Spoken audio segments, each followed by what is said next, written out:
Okay, ladies and gentlemen, we are going to get started. Thank you, everybody, for coming here today to what is a fantastically interesting topic and a topic that is getting a huge amount of attention here at MWC this week, as it is in the industry at large.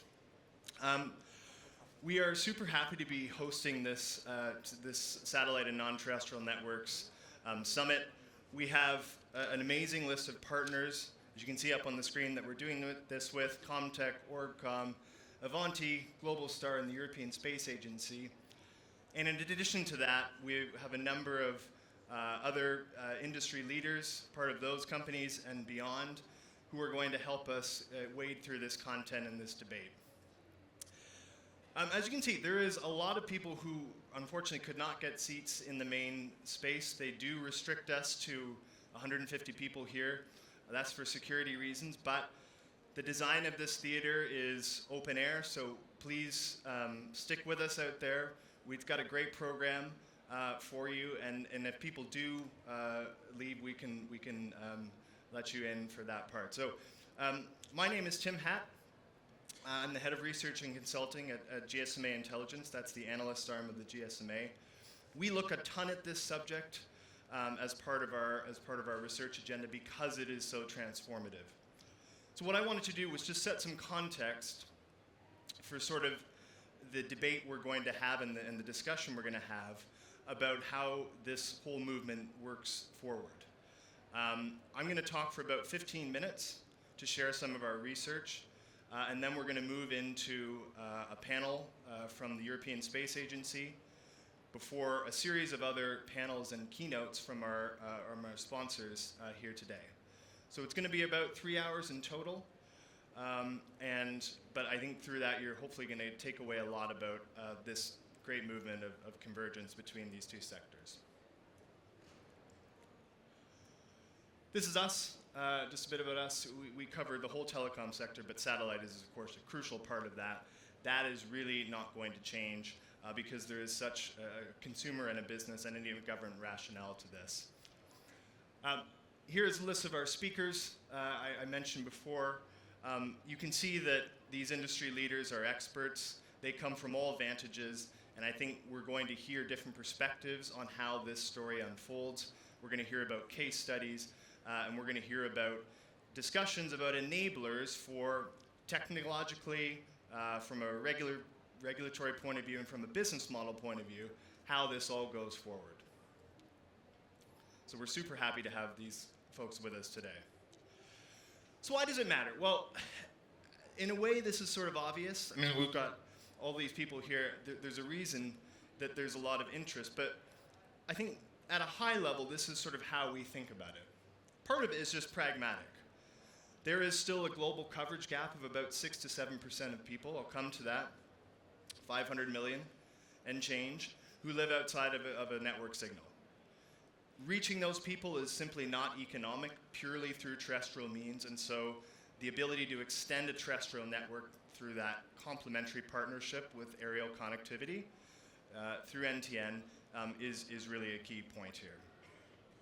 There is a revenue story. We will come to that, but part of this is monetizing new use cases in the consumer domain, in the business domain, and in government and emergency response. And then finally, it's about laying the groundwork for the long term. A huge part of the reason this movement has accelerated in the last 12 to 24 months is that NTN standards are now enshrined in 3GPP. 5G new radio ultimately ups the scale of the device base that can tap into this technology. It's a game-changing move. And as more chip makers and device makers incorporate NTN functionality into their portfolios, you have a huge amount of increase in the addressable base that can tap into this.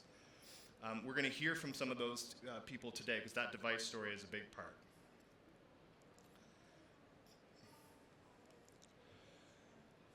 Just to put some numbers on it, I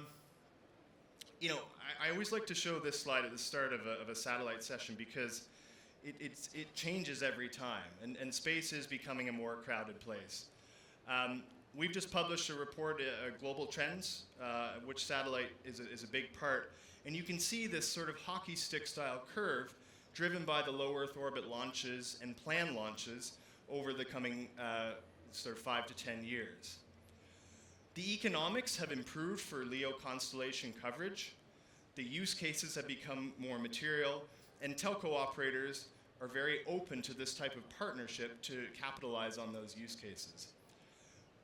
We're going to talk about particularly the B2B and IoT space. That's a growing part of the story.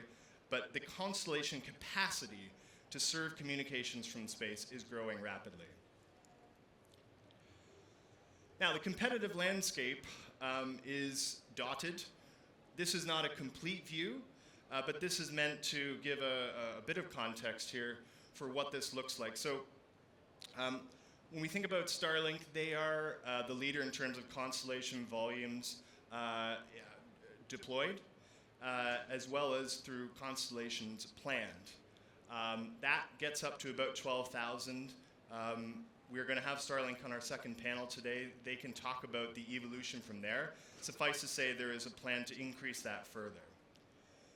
But the other point to make from this slide is that there is a very large group of other satellite groups that are also vying for play in this space. Amazon, through its Kuiper initiative, a vertically oriented strategy. You have OneWeb, recent combination. You have a whole range of other plays designed to take advantage of this opportunity here, and we're seeing a lot of ranging partnerships from the operators with multiple partners here. Now, just a little bit on the rationale for the use cases. So if I split consumer and then B2B separately, let's come to consumer first. When we think about the world, we sort of split it up in terms of network coverage like this. I talked about a 7% of population that live outside of a 3G or 4G or 5G signal. You can see how that breaks down regionally here. 2 points to make. One, it's a big number still. And that's going to be difficult to solve without the use of aerial connectivity to extend the terrestrial networks. But two, whilst the coverage gap is highest in sub-Saharan Africa and parts of Asia in particular, it's a developed world phenomenon as well. You still see this in the UK, in parts of Europe, in the US Midwest. It's easy to forget, but it does exist. There are people out of the range of coverage, and so a lot of this is about extending connectivity to those people. In addition, it's about extending connectivity to people who live in intermittent coverage areas. They don't show up in the statistics, but people who have patchy coverage. It's there some of the time, or they're transient, transiting through different areas. This all taps into that use case, and I think we'll talk about the ubiquitous coverage and roaming today. The direct-to-device movement, another part of the recent story, a lot of momentum happening here. What is direct-to-device? Well, it's pretty much what it says on the tin. It used to be that with satellite, you had to beam it down to a receiving dish, which then hopped the signal to a person. That worked, but it cost more money, it took more time, and it was a bit more cumbersome. With direct-to-device, we are now seeing technology that beams a signal direct to a handset through these standards, and potentially increases the speeds, the time to market, makes it more accessible, and it brings a lot more people into the fold. Again, we're going to talk about this today, but this is a really growing. You've seen trials here, Starlink and T-Mobile, Link, AST, others are running this operation, and it's a lot to look at here. Let's pivot it to the business side. IoT connections, there are about 30 billion of them worldwide. Devices, not people, devices. How many of those are addressable by satellite? Well, we think actually a pretty material number. What I'm showing in this pie chart is what we think of. There are about 2 to 3 billion devices we think are addressable from satellite connectivity. And they split across a large number of industries. You have automotive plays in infotainment, being able to have commercial logistics brought into it, but also newer areas like precision agriculture, healthcare, new applications for maritime. All of this is coming into play, and that B2B story for satellite is really, really interesting, and it's growing quite a lot. We're going to talk about that today. I talked about chipsets. Why do chipsets matter? Why do devices matter? Well, in short, if they're not tuned to NTN, then none of this actually works. You have to have that in place. Now, the standards integration, I won't spend much time now because we're going to talk about this in our second panel, is really a growing part of it. It's a key differentiator, though, competitively. We think that NTN connectivity, just like cameras and apps and other features that device makers market now, NTN capability will become a key part of the differentiation for handset models in the coming years. This will take time. There's a handset replacement cycle of about 3 to 4 years for the average person, but it's growing, and it's growing quick. Right. When we talk regionally, I think it's important to understand, I talked about the range of partnerships we see. This is meant to show the regional dispersion of that. And there's sort of 2 points I would make from this. What we're showing here is a selection of partnerships between mobile operators and satellite companies, and the size of the square, this is a tree diagram, the size of the square is proportional to the subscriber footprint of that operator. So you can see that when we add all these up, you have about 2.5 billion mobile subscribers that are now within the coverage footprint of satellite connectivity. That's actually a conservative number. That's changing literally by the month. So but it's a big scale number. The second point I'd make, first point is a big number. Second point is that you see a lot of differences in the partnerships with companies actually partnering with multiple satellite operators. Again, when you are serving huge regions, this becomes a pragmatic consideration. And we're seeing announcements being made. We've seen them this week from a number of operators. We're going to continue to see them throughout the year. And so this is the space we're really going to be following, and we're going to talk about today in the commercial models. All right, maybe most important, and I think what a lot of people want to get into is what are we talking in terms of the financial addressable market? We've modeled out what we think the addressable revenues are. And by the way, these are in the report that was published, so I see a lot of people taking pictures. You're welcome to do that, but this will all be available publicly. These are the addressable figures we look at from a consumer, an enterprise, and a government level. I won't delve into too much of the detail, but suffice to say, consumer is about 2/3 of the addressable market, we think. B2B about 30%, and government and defense the rest. But when you peel back the numbers, each of those are very distinct segments. And actually, if you add it up, you get to a sort of addressable market of about $30 to $35 billion per year, in addition to what the mobile telecom sector earns today by the end of our forecast horizon, which is 2035. That's like a 2 percentage point uplift on growth. Again, the way this splits out, we can talk about and to get into that. But there's a material financial benefit from extending connectivity and driving new services off the back of that. Our panelists are going to talk about that. The mobile operators are aware of that. So this is really a synergistic story here.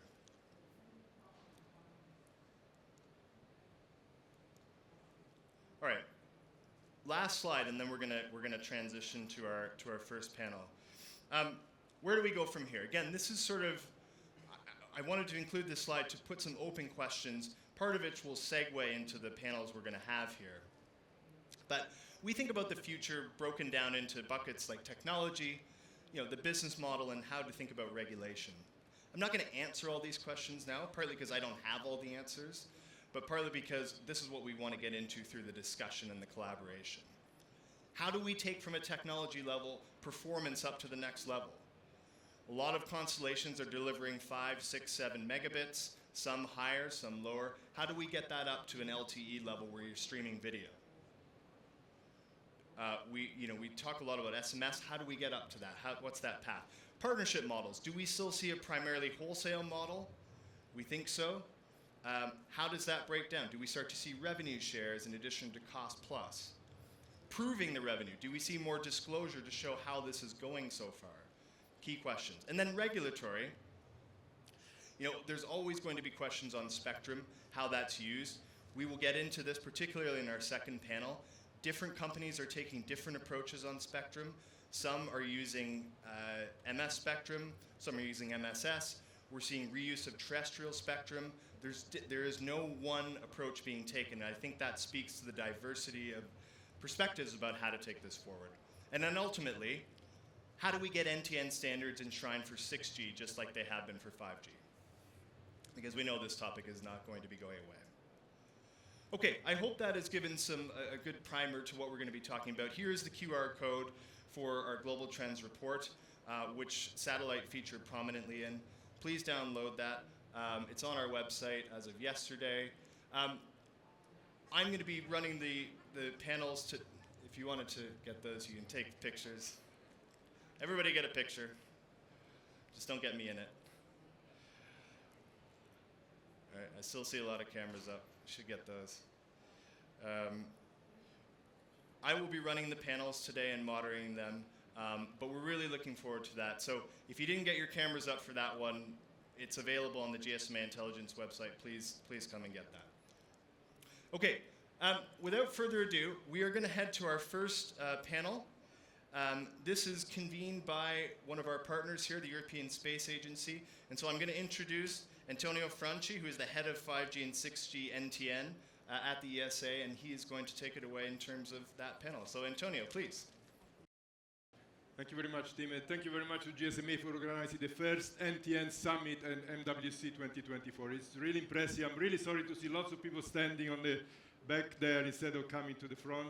And I'm also very, very impressed that Day 3 of Barcelona and WC 2024, fantastic sunny afternoon in Barcelona. There's so many people in the room and so many people outside. It's a big testament to the importance of the NTN Summit today. Can I invite my guests to please take a seat, and I'll slowly introduce them. Perhaps before I start, my name is Antonio. Welcome, everyone. I'm from the European Space Agency, ESA. Just at a show of hand, please, who knows what ESA is? Who knows what ESA does? Also from the people outside, please. Okay, so maybe 10% know what ESA is and what ESA does. So that's a good start. We're very pleased to be here. Let me ask another question. Who is from the MNO, mobile network operator or mobile network operator vendor ecosystem? Can you please raise your hands? Okay, thank you. Who is from the satellite network operator and satellite network operator vendor ecosystem? Okay, perhaps 50-50. Who is the user of connectivity? Who use connectivity either for consumer or business connectivity? Please raise your hand in your businesses. Okay, I think many more than that. Okay, so that's good. That's the reason for us to be here, to try and converge the network between terrestrial and non-terrestrial network operators. Tim spoke about the 7% population coverage gap. That's true, and there's a lot of users. But if you think about it, that 7% is one metric. But if you look from another metric, 70% of our planet is not covered by terrestrial communication. That's 70% of our planet. Fair enough, most of it is sea, but nevertheless, 70% of the whole planet is not connected. What we are advocating here together with my guests at the European Space Agency is global, seamless, resilient connectivity. We want to make sure that everything and everyone is connected at any time, everywhere. That's the reason of this forum, really. I'm very pleased to bring in my guests and collaborators. We have put together a fantastic set of partners here. The reason we create this panel here is to show that the convergence between terrestrial, non-terrestrial network, and the vertical market ecosystem is what makes business thrive here. We are very pleased to have a collaboration agreement both with the Global Satellite Operator Association, the 5G Automotive Association, and of course the GSMA Association. Without further ado, let me introduce our guest, your guest as well. We have Natalia Vicente from the Global Vice President of Public Affairs of Global Satellite Operator Association. We have Maxime Flement from the 5G CTO of 5G Automotive Association, and Richard Cockle, head of GSMA Innovation Foundry. So this is just an example of bringing some of our vertical market customers, the 5G Automotive Association, and one of the top vertical markets addressed by the GSMA NTN report, as one of the primary targets of the global seamless connectivity. Automotive require continuous connectivity, and that's why the convergence standard TN and TN is very, very important. But I would like my guests to start presenting themselves and perhaps introducing their role in this TN and TN convergence. If I can ask Natalia, please, to introduce herself, GSOA, and the role in the NTN integration. Thank you very much, Antonio. And indeed, it's a pleasure to be here at the Mobile World Congress. I was realizing today that the first time I came here was more than 10 years ago in a startup, a digital startup from Belgium. And now today we are talking about still super interesting technologies that are at the edge of the innovation. GSOA is the Global Satellite Operators Association, and we represent 70 members, both from the operator side, but also the ground segment, the launchers, the manufacturers. So it's really and truly the voice of the industry. We, from our membership, the operators are Geo, MEO, and LEO, what makes it very rich in our conversations, because we see everything that's happening in the different services that they are providing, in the different business models, and how they are looking at the future of connectivity and connecting everyone. Indeed, I think we have heard before from GSMA all the innovation that's happening, all the different numbers that the satellite industry is covering, and I think there has been a change in mindset in the last few years, in which, apart from the technology advancing, we also see the possibilities and the opportunities that this integration of technologies or the networks can bring to the user. How can we really extend those services outside the urban areas, but also improve the connectivity that we already have. As Antonio was saying, there's one part that is not only the innovation that happens individually in each industry, but very much the innovation that happens when we collaborate together. I'm also very happy to say that we have the MOU that we have signed with ESA to advance the 5G and 6G and this collaboration. But we also announced yesterday a partnership agreement with GSMA, and it's a first time in which two associations are sitting down at the table to discuss how can we work together in the integration of networks and bring the connectivity to a different level. We are an industry that has been with projects and collaboration with terrestrial technologies since always, but I think before 5G and thanks to 3GPP work, we used to work together, and then now what we are looking forward is an integration and a convergence of technologies, what is definitely a change. Definitely what we are seeing is that we need more and more not to be connected ourselves, but also the benefits that this connectivity brings to IoT, to education, to healthcare, to many of the different use cases or verticals in many cases that have an impact in everyone's lives. We know that the sector of mobility, whether it is maritime or aviation, or also automotive, and we will hear from Maxime, it's the change on everyone's daily life. IoT clearly has a market that is incredibly beneficial for the use of resources in an efficient way, so that we can have a better impact in the environment. So clearly we need resilient connectivity, ubiquitous connectivity, and for that I think that this NTN and TN integration is what is going to achieve. And just as a matter of finishing, during COP28, I was in a panel in which someone said something that resonates very much with what we are living today here, and I think that technology and this integration of technologies, what it's going to make is the impossible probably possible, and I think that's how we are working together. And with that, I think I will stop. Thank you very much, Natalia. Thank you for representing GSOA here at this important panel. And let me hand over to Maxime Flamand, CTO of the 5G Automotive Association, which brings us a voice on what are the needs of such an important market like automotive, and what are the needs of connectivity and NTN connectivity specifically. Maxime, please. Thank you very much, Antonio. Thank you very much. I'm not sure, is it working? Yeah?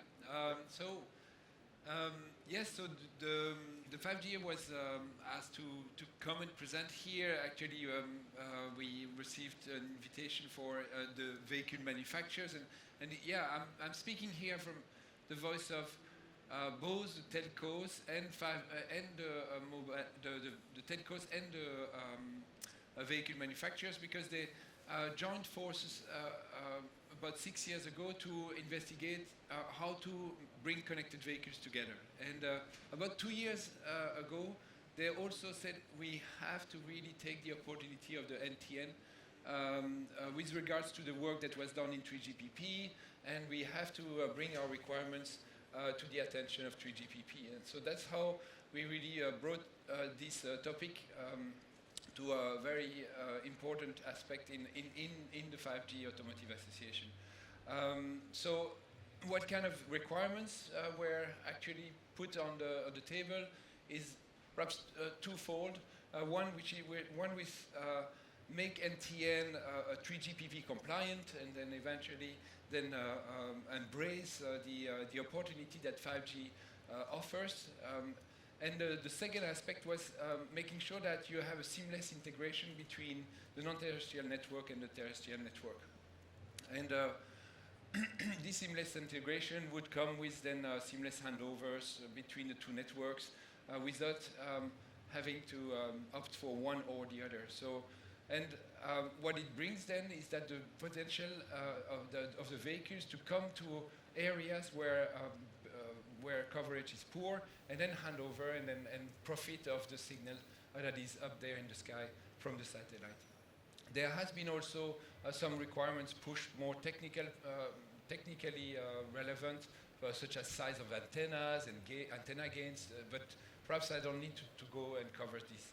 But what was most important is what you see up there is what we foresee in terms of adoption of these kind of technologies in the next few years. And the agenda of the vehicle manufacturers is actually quite ambitious. Is to look at LNS bands for the delivery of services that are in the more narrow band kind of services. One of the services is simply eCall. As you may know, eCall is an important a safety service that helps to save lives, but where the mobile network is not there, eCall cannot be offered. So the non-terrestrial network is one of the possibilities, but it's not only this, it's also some remote access of the car, some diagnostics of the cars, etc. All these are relevant in areas where there is low coverage, and that can be provided by the NTN. So this is the LNS bands. But then when you go for more ambitious goals, then we are looking at the end of this decade, where we would go and look at wider bands in the I would say there. Then we are looking at K bands satellites, which then will be available with all the also the antennas and the radios that would be ready for that kind of technology. So with this, I'll hand over. Thank you very much. Thank you very much, Maxime. And last but not least, like a couple of words from Richard Cocker, GSMA Association, representing in this case the mobile network operator side. We heard from the satellite operator side, the vertical market, automotive side. Maybe a couple of words from Rich from GSMA, please. Yeah, so thanks very much. So, we don't just do shows. I know we're in one at the moment. We're actually the Industry Trade Association for all mobile phone operators. So basically, we were created probably 30 odd years ago to really solve the challenges around interworking, roaming, interconnectivity. And from our perspective inside the GSMA, we very much see that the exciting future that this new technology can bring. And we really strongly believe that we need to integrate the kind of technologies together so that we build on the proven business processes which have been built up over years in terms of the way that networks roam and interwork together. So we're super excited to be here today and join this panel and these partnerships. It really will give us an opportunity to build a bridge across the different industries. We've also signed an agreement with ESA, and within that agreement, they're going to be supporting us to create a real focus on this technology within the GSMA. This week, we're launching our internal GSMA member NTN forum, and that's a community where all of our members will be able to come together, and they'll be able to, first of all, share what they know about each other, and then start to learn from each other. So that community will hopefully be able to build the bridge in terms of education, and we've actually launched a GSMA advanced training course around satellite, so we can educate our members on the benefits that it can bring. Within that group, we'll also be looking at some of the technology challenges and trying to work out how we can collaborate on those things together. And actually, in the partnership with ESA, they'll be making available some of the lab access which they've got, so our members can come and be part of and learn how to use those technologies, and then really start to look to build those things together. So within the Foundry, we're very much aiming to try and drive innovation. So hopefully with the partnerships you can see up here, and the new work which we're doing within the GSMA NTN community, we can actually start to make a lot of this stuff a real practical business opportunity for everybody. Thank you very much, Richard. And then, so for those who didn't raise their hand to know what ESA is, so ESA, we are a space innovation agency in Europe. We fund innovation in space, but we fund innovation in space for the benefit of this planet, for the benefit of Earth. In this case, on the 5G, 6G NTN program, we support development of solutions to improve life on Earth, to improve connectivity on Earth for the benefit of industry and society. And I think some of the key word Tim already mentioned, we drive standardization. We want satellite to be part of the global 3GPP standard, and we continue to advocate and drive and lead the space industry to comply to provide recommendation into the 3GPP, 5G and 6G standards. We also advocate very much the convergence of TN and NTN integration by promoting integration at all levels, network level, payload level, air interface level between satellite and ground terrestrial network. Perhaps most importantly for some of our partners, we provide financial support to European member state industry to develop technology, to continue to improve the European competitiveness of space technology, to develop integrated, in this case, 5G, 6G, terrestrial, non-terrestrial network solutions. We work with industry, academia, mobile network operator ecosystem, and satellite network operator ecosystem to develop partnership, commercial partnership, where ESA provide the institutional funding to help industry to thrive and commercialize solutions which make use of space technology integrated with terrestrial technology. Mention some of the collaboration with the GSMA Foundry. We have innovation hubs in our premises, both in the UK ESA office, and the Netherlands ESA office. We have 5G, 6G hubs with where we have deployment of 5G and satellite network, test network, where we deploy different topologies of the network, where we test various topologies to integrate for terrestrial and non-terrestrial networks. Most importantly, we don't only develop and fund technology, but we support use cases. Vertical automotive is one of the examples of some of the market we support, all mobility market in general, but also emergency services, civil security application, broadcast over satellite, broadcast multicast, and new emerging vertical markets. Last but not least, we want to help overcome the digital divide and connect everything and everyone at any time. In this respect, just the last 2 minutes left, we would like to announce, together with GSMA, 2 challenges that we are launching here today at the MWC 2024 NTN Summit. In the spirit of our collaboration and in the spirit of the collaboration with 5GAA and the automotive sector, we launch here together with GSMA a challenge on 5G makerspace mobility challenge. We want industry to come to us, to ESA and GSMA, and propose proposal to improve the end-to-end connectivity for automotive in line with what we heard from 5GAA, both for narrowband and broadband type of application. We're very much focusing on smart integrated antennas for the automotive market, TN and NTN market antennas, but also the entire end-to-end satellite and terrestrial ecosystem. We have funding available As an innovation agency, we manage 7 billion euros funding a year across the entire space sector. About 10% of that 700 million is focused on space telecommunications, and today we want to make available some of this funding specifically focused on the NTN automotive integration. Another challenge we're also launching is together with GSMA, in the spirit of the GSMA Open Gateway program.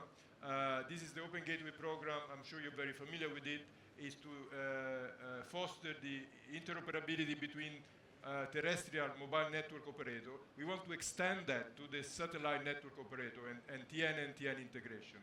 So we call for ideas on the proposal to develop interoperability, terrestrial, non-terrestrial network, extending the range of Open Gateway APIs according to the camera project. Both challenges are published on the GSMA website. There are a couple of QR codes which lead you to the GSMA web pages. This is for the Automotive Association, and this is for the Open Gateway Challenge. We encourage you to look up the GSMA web pages, reach us, ESA and GSMA, on these challenges. We'll be very happy to receive your proposal and guide you through the process to benefit from ESA funding in these two particular aspects. Time is up. I would like to thank you all for staying here in this lovely afternoon in Barcelona, and my special guest, Natalia, Flamand, Maxime, and Richard for GSMA. Thank you, GSMA, for hosting the NTN Summit. I hope this is the first of many summits where you NTN will be present more and more. Maybe next year we'll have a bigger room where we could host all of you, given the session much easier. So thank you very much for attending. Thank you, GSMA, and all the guests.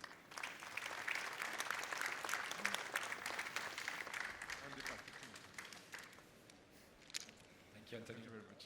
Thank you. Thank you, Luis. Antonio. Thanks, Antonio. All right, thank you all. Okay, we are going to move on to our next speaker, Mr. Fran Bogle from ORBCOMM, who I think is waiting in the wings. So please come up, sir. How's everybody doing? How's everybody doing? We gotta liven this place up a little bit. Hi, everybody over there. I'm Fran Bogle. I'm from ORBCOMM. We're going to talk about Convergence today. Listen, we're going to give you a little bit of a spin from the industry we're in. We're in the IoT space, and Convergence is something that's happening real time with what we do. I know everybody in this room is waiting for the convergence of cellular networks with non-terrestrial networks. That's what really this summit's about. But that's great. At ORBCOMM, we're a big believer in convergence. We've actually been selling converged satellite and IoT, satellite and cellular IoT solutions to our customer base for well over a decade. And we're really excited about the opportunity. We think the opportunity is huge. We've built out our business to over 2 million subscribers, and they're spread out amongst our proprietary satellite network and over 500 cellular networks worldwide. Now, what have we learned from those 2 million subscribers and from our customers? What we've learned is they really don't care about the network. I know that's probably hard for a lot of us in this room to hear. A lot of us in this room probably wake up every day thinking about networks, but they really don't care. Actually, there is one time they care. At the end of the month, when they get their bill, they care about the network. So I think we can all agree on that. But literally, customers don't care. They don't care if their data transmits in the air, on the ground, or under the sea, as long as they are connected. And at ORBCOMM, look, we have a front row seat to our IoT customers and our partners, and their demand for data increasing, their demand for connectivity increasing every single day, and we hear from them the need for convergence and how it will influence their business operations. And what are the reasons behind that? It's probably what you would expect. They're looking for uninterrupted connectivity for their mission-critical data. They're looking to use cellular networks because they're economical, they're widely available, but they want the ability to be able to fall back when they're out of cell coverage. And then finally, they want to be able to reach beyond the terrestrial network to reach some of the most remote places on Earth. So let's talk about the opportunity. I know the wireless providers here are working, we heard the panel talking earlier, around 3GPP standards, and the satellite players are jockeying for position to align their services to meet those standards and for their services to meet the wireless providers' needs. Again, the panel just talked about that. Look, convergence is a dream. It is the dream, at least for us at ORBCOMM. But I want to share with you, it's not widely adopted yet. I told you we've been selling some form of converged solutions to our customer base for over a decade, but it's not widely adopted yet. It's really an economical thing. But I don't see that as a problem. I actually see that as an opportunity. And as we strive for the perfectly converged world, I'm going to tell you and show you examples of where our industry is going and why we're super excited for the opportunities that convergence can bring to us. And I'll just clue you in. I think the opportunity is huge for everybody in this room. So who are we? Who is ORBCOMM? Okay, you can say we're pioneers in the IoT space. We've been in business for over 30 years, and we started 30 years ago with a constellation of low Earth satellites. That constellation was the first approved for IoT. Back then it wasn't called IoT, it was actually called M2M, or machine-to-machine communications, but that's how long we've been in IoT. We were doing it before they called it IoT, so how about that? Since then, we've launched a lot of satellites, and we currently maintain a constellation, the only constellation that's fully dedicated to IoT in the industry. Little bit of trivia about ORBCOMM, fun fact. If you all remember when SpaceX launched or successfully landed a rocket back on Earth for the first time in 2015, the payload on that rocket was actually some ORBCOMM satellites, so that's a fun fact about us. But as we evolved as a company, as we evolved in the IoT space, we saw a lot of opportunity in the logistics and transportation markets. We went out and acquired some telematics providers, and we established ourselves as an end-to-end IoT provider. With that said, and in working in the telematics space, working with logistics customers, we also saw then the opportunity the cellular IoT space could provide for us. And at that point, we went out and established partnerships with some tier 1 wireless providers, and we became an MVNO for cellular IoT. So we were hitting both sides of the fence here. We're a satellite provider, we're a cellular provider for IoT solutions. And we've evolved over the years. Again, we have over 2 million subscribers. We're fortunate to have some of the biggest customers in our industry, and we're really, really proud of that. Customers like Walmart, Caterpillar, Hapag-Lloyd use ORBCOMM solutions to monitor their assets, manage their assets through better data. And that's what we do, and we're really proud of that. Okay. So again, I'm obviously biased towards the IoT industry, but I do want to make a couple statements around data and how I think in all of our industries customers consume data. You know, and a general statement I'll make, I hope you agree, is you connect the customer to data, you give them access to data, the more data they will want. So if I'm giving an example from the consumer side, the average mobile subscriber when the first iPhone came out, how much data did that average subscriber use? Versus today, the iPhone 15, how much data does that same subscriber use? obviously a massive amount more. In the IoT space, and an ORBCOMM example, when we first got into the telematics industry, we had a solution we sold to our transportation customers that enabled our customers to see their trucks. You know, at the time, we thought it was gold. We thought it was the greatest thing in the industry, but we had to prove to our customers the ROI. We had to prove to them, well, you know, how the data can help them run and manage their operations better. But once they deployed our solution and they saw their data rolling in, it was amazing what would happen. We would start getting more and more questions from our customers. So it wasn't just about monitoring the trucks. They would say, hey, can you help us see our refrigerated cargo? Could you help us see the temperature in it real time? Could you tell us if our driver is speeding? Could you tell us if our cargo reached its destination? All questions wanting more data, and helped us as a company evolve our solutions over time. But again, another example, you give customers data, they want more. You know, you give customers words, they want pictures. You give them pictures, they want video. You give them video, they want 3D interactive video. So I'm going to tell you kind of the Convergence story from where we're coming from and kind of our journey, right? Again, we started out in the satellite space, evolved into the cellular IoT space, and you know, satellite really started. It had a very simple use case. We were helping monitor and track large equipment, high-value equipment that was in very, very remote locations. On the cellular side, again, came up in logistics, trucking, supply chain.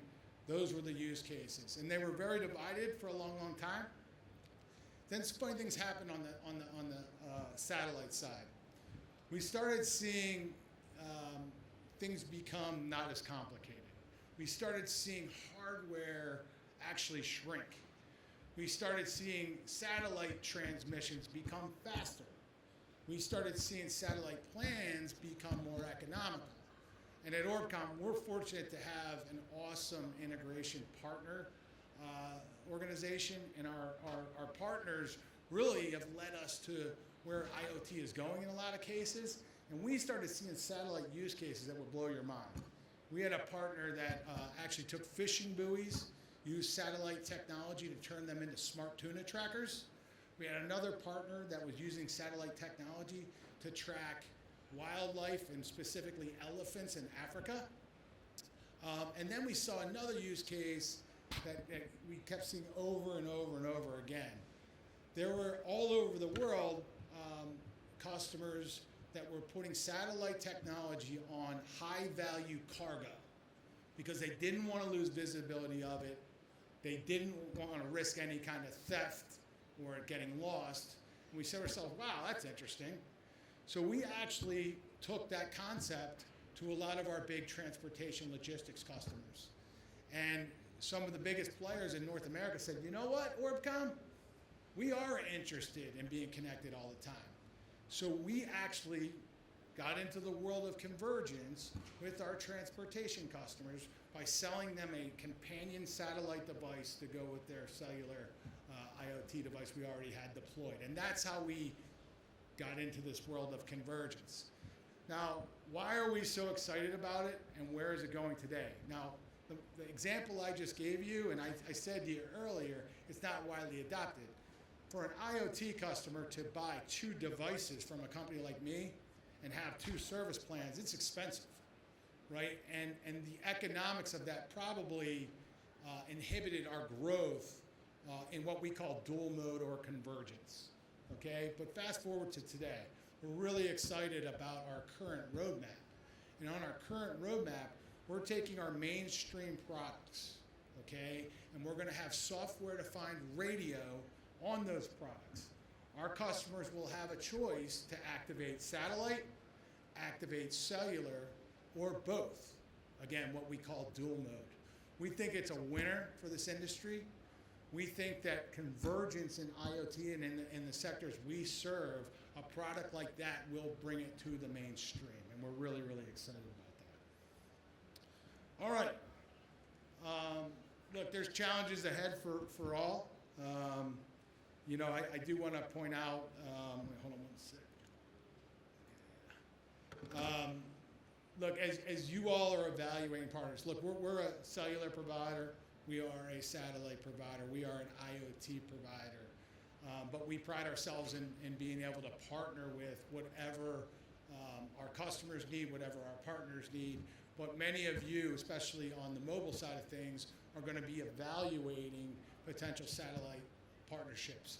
And there's a lot of new players in the space today, which is great, but you got to do your homework and you got to make sure you're looking out for speed bumps and you got to find the right partner for you. There's a couple things I want to point out. With us being in the satellite space for over 30 years, there's some things that we know. Regulations, number one. I think you heard that earlier in the panel as well. Look, I know in the cellular or mobile world, regulation is something that you live and breathe every single day, but I want to assure you, achieving regulation and compliance in the satellite space is 10 times harder than the wireless world. Okay, so as you're looking at a partner, you got to make sure you completely understand their regulatory map, where they're able to transmit and where they cannot. And does that fit your needs? And if their map doesn't line up to exactly what you want to do, you just need to make sure you understand what their plans are and how fast they will get that regulatory approval that they need. Number two is money. Space is expensive. Okay, launching a satellite is expensive. But more than that, you know, the infrastructure to maintaining a satellite network is pretty significant, right? You look at an Earth station and the infrastructure that goes into that. You know, you need to make sure your satellite partner has great financial backing, is in great financial standing, and can continue to grow and meet your needs. The third is the third is support. I know everyone here probably has some sort of customer support organization. As you're evaluating bringing on a potential satellite partner, who's going to do the support? Can your team do it? Or do you need help from your satellite partner to service your customers? There's no right or wrong answer in that, but as you're evaluating a potential joint offering, you need to have a support model that you both feel good about. And finally, this is something that's been huge for ORBCOMM. You know, we have great engineers at ORBCOMM, great satellite engineers, great hardware engineers. You're going to hear from one of them later on the panel later today. I told you why our hardware and our new designs are going to make an absolute splash in the worlds of convergence in our space. But having a partner that can produce and provide hardware that meets your standards and helps you continue to innovate is very, very key. Look, and finally, look, we all have challenges. We're all going to have challenges in the worlds of convergence. You know, we're excited, but like, look, we know at ORBCOMM we're going to have our own challenges. But like anything in telecommunications, it requires standards and it requires cooperation. I hope what you heard from me today, from what we're seeing in our industry, has excited you as to what the opportunity could be. You know, we truly feel that if we can provide uninterrupted connectivity anytime, any place to our customer base, they will want more, they will want more, and they will want more. I hope you can all agree to that. Thank you so much for your time. Enjoy the rest of Mobile World Congress. Right, we are coming to our first panel of cross-industry experts after the ESA session earlier. So, I am going to invite up Anirban Chakraborty from Comtech, please. Dave Roscoe from ORBCOMM. Peter Weslowski from Deutsche Telekom. Libby Barr from Avanti, by Libby. And Mark Ruan from Dish. Please join me in giving them a welcome.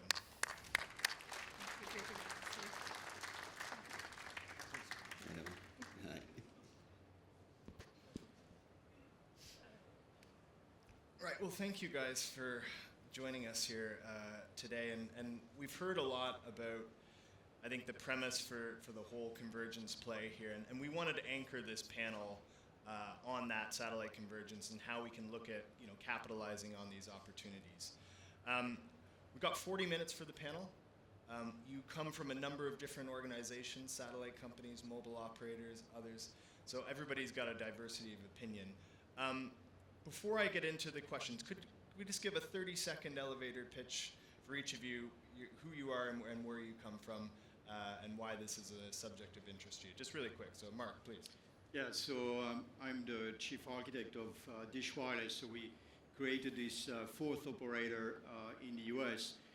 But recently we have also converged our EchoStar operation. So now we're the first combined wireless and satellite operation in the world. And we happen to be a fully 5G cloud native standalone. And so, yeah, of course, this is a very important and interesting topic for us, right? Peter. Hi, I'm Piotr Wesołowski. I'm from Deutsche Telekom. I'm leading space partnerships in our company. And it says a lot as well that we have space partnership as a telco company. We are unique telco because we have operations in all mobile networks and fixed networks in 10 European countries. We also have operations in the US with T-Mobile. We also supply to space industry and to the European space programs. So we have a view of the whole ecosystem in space and in the telecommunication. Thank you. Libby, please. Hi. Yeah, good afternoon, everyone. Great to be here. I'm Libby Barr. I'm the Chief Operating Officer of Avanti. Avanti is a satellite company. We were established about 20 years ago. We have 4 satellites in orbit, but we're multi-orbit now. We support through our partners. We're in the UK, our London-based company, but we have offices across Africa, Germany, Cyprus, the US, and a lot of our infrastructure and so on is based across Africa, which I'll talk about as we get into it. Thank you very much. Dave. Yeah, I'm Dave Roscoe. I'm from ORBCOMM. I'm responsible for our satellite networks and our product development. I think my colleague Fran has pretty much outlined what the company does, specializing in industrial IoT applications, providing products and services. And just to note for everyone is that ORBCOMM, Fran mentioned that we started with our own LEO satellite constellation that we own and operate today. But we also partnered with Viasat, and we also stand up a IoT satellite network services on the Viasat constellation, which is geo-based. Thank you very much. Anirban, please. Everybody, good afternoon. My name is Anirban Chakraborty. I'm the CTO at Comtech Telecommunications. Brief history about ourselves. We've been in the industry for about 4 decades. And when Antonio from ESA was asking the question that how many of us work with MNOs versus SNOs, I had both my hands up. We have been selling value-added services for 2G, 3G, 4G, and now 5G core cloud-native solutions to the MNO segments. And for the satellite world, we have been doing ground infrastructure end-to-end, all the way from antenna to bucks, modems, LNBs, amplifiers, etc. Very excited here because I've been, coming here for the last 15 plus years. This is the first time I'm seeing a true, convergence from a people perspective. So that's very exciting. Thank you, GSMA, for doing that. No, it's our absolute pleasure. It is quite a sight to see. So let's get in. So we've talked about the convergence. I think there's probably broad consensus on what's driving that. But what I'm interested to get into first is sort of what's changed recently to accelerate momentum so much. We've talked about satellite for several years. We know it's been a part of the potential solutions to extend coverage. But there's so much happening now, and it's gaining pace so much. So I'm interested in why you think that is happening. And maybe, Libby, I can come to you first on that. What would you highlight here in the last sort of 1 to 2 years that's changed that is driving this forward? I might go slightly further back because I joined Avanti in 2019 from BT actually. So I come from the telecoms world. I spent nearly 20 years in Vodafone and 10 years in BT.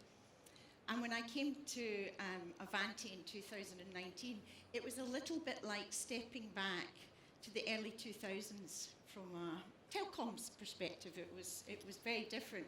And everyone talked about launching satellites. And really, no one discussed what they were going to do with customers. It was always about the launching of the satellites. And as an organization, we said, look, we're going to focus really heavily on the customer. And I roll forward maybe 2 years from that, and that time frame you're asking about the last 2 to 3 years. The difference is Elon Musk, actually. I think what Starlink has done to the industry has been absolutely huge, and actually I think in a positive way. I mean, of course there's ripples and challenges with that, but actually it's brought, from a satellite perspective, a real understanding of the capabilities of satellite and what real, connectivity can bring. Yeah. And so from that perspective, I think it's very positive, yeah. And ultimately now, we're really focused on growing the business. So it's exciting. And I think that's a big change. Definitely. And it's still going on. And we will have Starlink here on our second panel, so I'm sure they'll opine on that and give us some good color. Mark, yourself, I mean, Dish, as you say, with EchoStar, it's quite a unique approach there. What for you has changed in recent times to really accelerate momentum? Yeah, I think new capabilities are important, but I think they're much less important than the demand. And the pressure that our customers have so much pressure in their daily business. They want to optimize supply chains, tracking, inventory, safety, I mean, tons of things. So the demand is there. And with the cloud, people understand the value of the data, of the information. So, it's when the offer and the demand converge that things are happening, but the demand is there. Everybody wants to track their trucks, their containers, their machines. Everybody wants additional security and safety. That is what is changing, right? And everybody understands that if you have access to the data, you are more competitive. So all of a sudden, as an industry, we have to deliver that, right? And then, yes, people are investing, we can do it. But the good news for our industry, the demand is there, right? Yeah. Anirban, do you concur with that, or would you add anything in? Sure, I can add. I mean, I 100% concur. I think large part, I would say, COVID also helped us to realize this fact.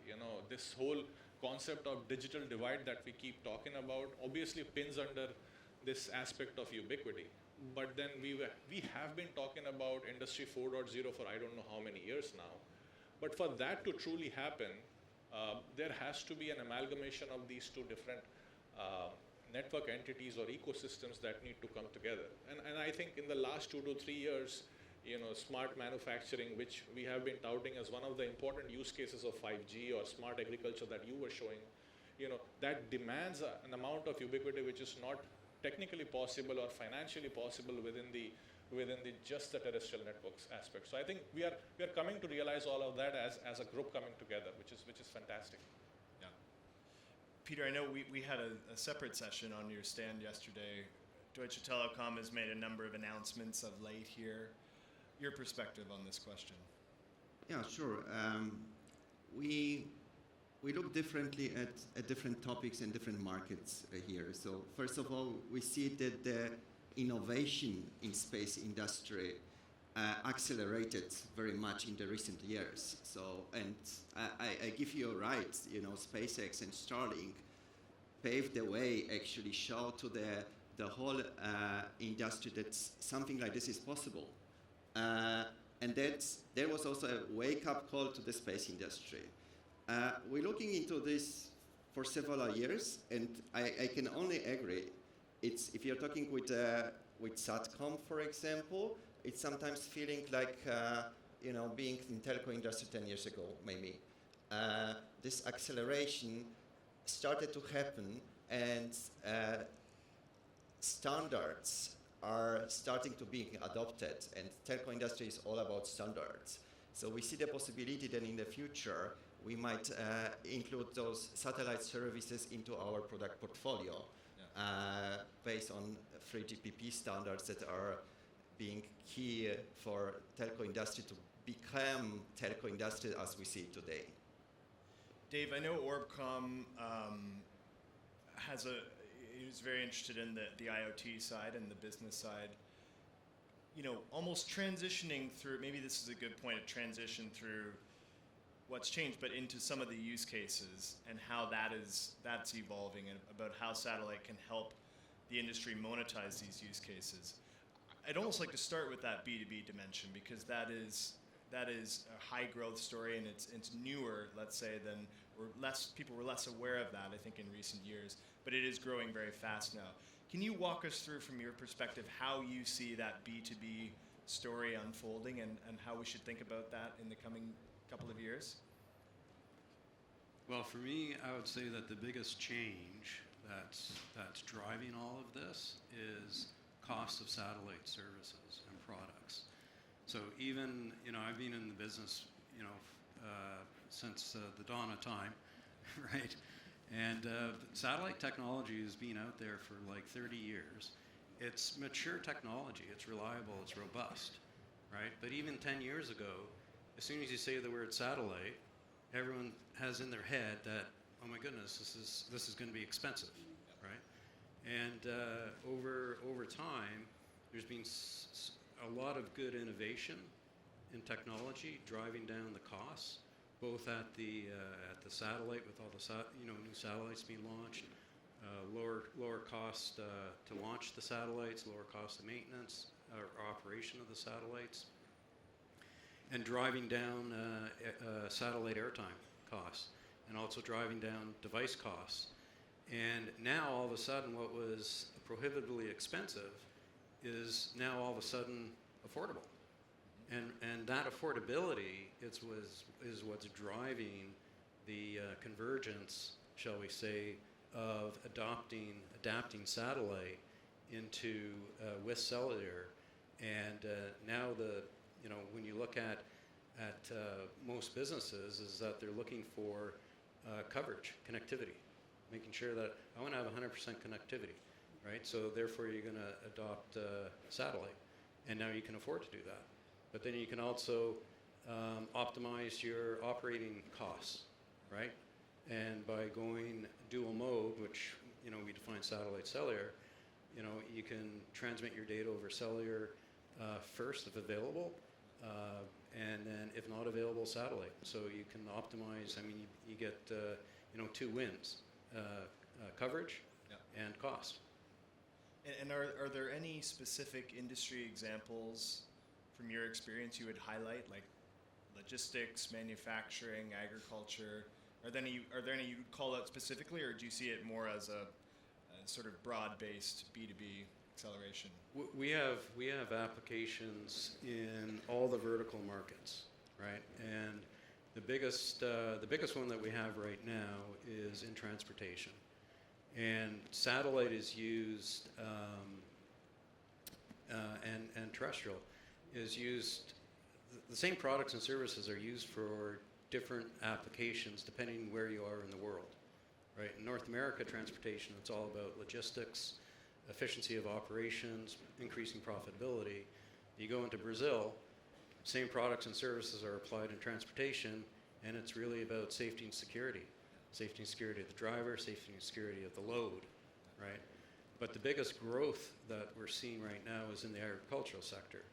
And if you look at even the market studies, looking at all the verticals and all the IoT satellite applications, agriculture is like 32% CAGR over the next 5 years. That's massive growth, right? And we are seeing that substantially in Brazil. And Brazil is, one of the top 5 agriculture producers in the world, and they have 75 million hectares of farming land. So you can just imagine, that's not going to be covered by cell, and so that's really driving. Now that you can make the satellite IoT solutions affordable, it's just starting to explode. Yeah. Libby, your perspective on this, I think, is really interesting as well, because you kind of wear both hats. You came from the telecom world, you're now in the satellite world, so you've seen it from both sides. Are there any industry examples you would want to highlight here or to call out for where satellite and telco combinations can best service? I think there's two that I think about. We do huge amounts of work in Africa. That's a big part of our coverage. 75% of the business's investment was across, and the infrastructure was across Africa. There, it's about helping to connect the unconnected, and that's very much part of our core strategy. And with the big MNOs in countries like Nigeria, which are very challenging outside of the big urban areas, we would be deploying satellite services to connect sites in the most rural parts of the country. If I look at Nigeria specifically, we'll have connected, literally thousands of villages, and probably connected in the region of kind of 2.5 million people over that period of time. So I think working very closely with the MNOs on that, and that continues to be a really big part of our business. The second thing that we're seeing that's changing is around resilience, and I think this call for 100% connectivity all of the time. And if I look at South Africa as an example to that, we're working very closely with the MNOs and also with the banking industry around. They have a huge problem with what they call load shedding, but it's basically power cuts, 6 hours of power cuts on a daily basis. And so resilience there to be able to use satellite to take the connectivity out of the core network into satellite and basically keep services up, whether it's for retail trading, banking services, or just to protect the data centers. It's really key. That's huge. Yeah. I'm going to come to sort of go-to-market considerations and commercialization timelines in a minute, but Anirban, just first back to you. I mean, from Comtech's perspective, similar to the questions Dave and Libby have answered, do you, between the consumer and the business side, do you see both of those in play? Do you see one as sort of more of a near-term opportunity? How do you think about the balance here that we should be thinking about? I'll echo and resonate to what they were just saying. I think B2B definitely, and I'll 100% echo with the smart agriculture, or let's say the agriculture piece of it, because we first-hand experienced it as well. We were trying to do a smart agriculture POC in Northern Virginia, and we said, instead of going to farmlands, let's go to wineries. Okay. And we went to so many wineries. Most of them were over 100 acres.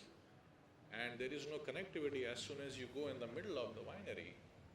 So the question was, even if you had installed terrestrial-based sensors, how are you going to even do data collection per se? Forget about even predictive analytics or larger things in life. So I think that's one play. The other play is, we believe and we are seeing that there is going to be an angle of B2B2X into all of this, and I think Antonio had this, one of his charts talked about an open gateway, right? So I think we will reach to an extent someday wherein, instead of satellite operators selling just connectivity or bandwidth, we are going to start selling or monetizing APIs. And that's where I see there is that angle of something else which is going to happen. I do not know what it is, but to answer your question directly, I'm thinking that it is definitely B2B. Agriculture definitely is number one, and I think emergency services or whatever 911 back in there, I do not know what it is here. Those are definitely a candidate for the convergence of terrestrial and non-terrestrial. Okay. No, it's really interesting. We're definitely getting a balance between the two, consumer and business, and emergency response, working with public sector authorities. I think a number of people in the audience could probably cite examples. We certainly could. There's a lot of work going on there too. So this is really a broad-based effort. I want to come to our operators here because I think a lot of people will be interested in the sort of timelines about looking ahead, when we can expect to see satellite connectivity at scale, be that at a regional scale or a global scale, depending on the jurisdiction you operate in. And maybe, Peter, I can come to you first. You know, again, you work for a very large operator, has subsidiaries in multiple countries. It feels like we're at a point of inflection here where there's a lot of trials happening, but we're now moving into a commercial deployment phase. How do you think about rolling out these partnerships to the point where we get, you know, connectivity across your markets? What sort of timelines are you thinking about there? From our perspective, we consider that we might be getting there in a couple of years, to be honest. There are solutions that are available right now, depending what market you're talking. You're talking about the IoT solutions are there, which is announced today with ANSYS cooperation with Intelsat, we're speaking Viasat, with Skylo. We do serve our customers with mobile connectivity, but we augment the connectivity also with IoT, satellite IoT when there is now terrestrial connectivity. We are terrestrial operators, so terrestrial connectivity is always the most important for us. But if you're getting to some specific B2B cases that we discuss here as well, we might be able to cover this nowadays. But if you think about replacing broadband and fiber rollout, or augmenting fiber rollout with satellite, it's still very difficult. There is Starlink, of course, but they serve their customers directly. There are geostationary satellites that you could utilize, but they have limited capacity. So it still requires time, in my opinion, and it will take a couple of years until we get to the point where satellite connectivity could be considered as a third technology for mobile and terrestrial operators. For us, it's fiber, it's 5G networks, and then satellite might come if we get enough volume and enough capacity to serve our customers. Okay, got it. Mark, what's your perspective on this? Like, when do you think we will see scaled satellite connectivity in the sky? What kind of timelines are we looking at? Well, I think, we said it, there's a lot of opportunities today already, right? It depends on the markets. First of all, we have seen the importance of LEO satellites. We have GEO satellites that have been around for a long time, for backhauling, for a lot of fixed connectivity at a certain speed, but with certain capabilities. We're going to see that expand. Now, we're convinced it's never going to replace terrestrial. It's going to be a converge, right? But the thing that is happening is that now it's much more relaxed. I mean, we're an operator, satellite operator, but it's much more relaxed as an operator, even owning your satellites, to go up to other partners and mix your traffic and your capabilities. In the past, these were protected silos. Now, at DISH, we feel, EchoStar, we feel very confident to share the different access technologies between other providers of connectivity. And that's the way you're going to see it. Now, the thing that is extremely important in our world, I mean, it's true for terrestrial, true for satellite, is devices. Mm-hmm. And I think we see a lot of progress from chipset manufacturers and others to bring devices to us with the right bands. I mean, there's still a lot of work to do to have the right link budgets.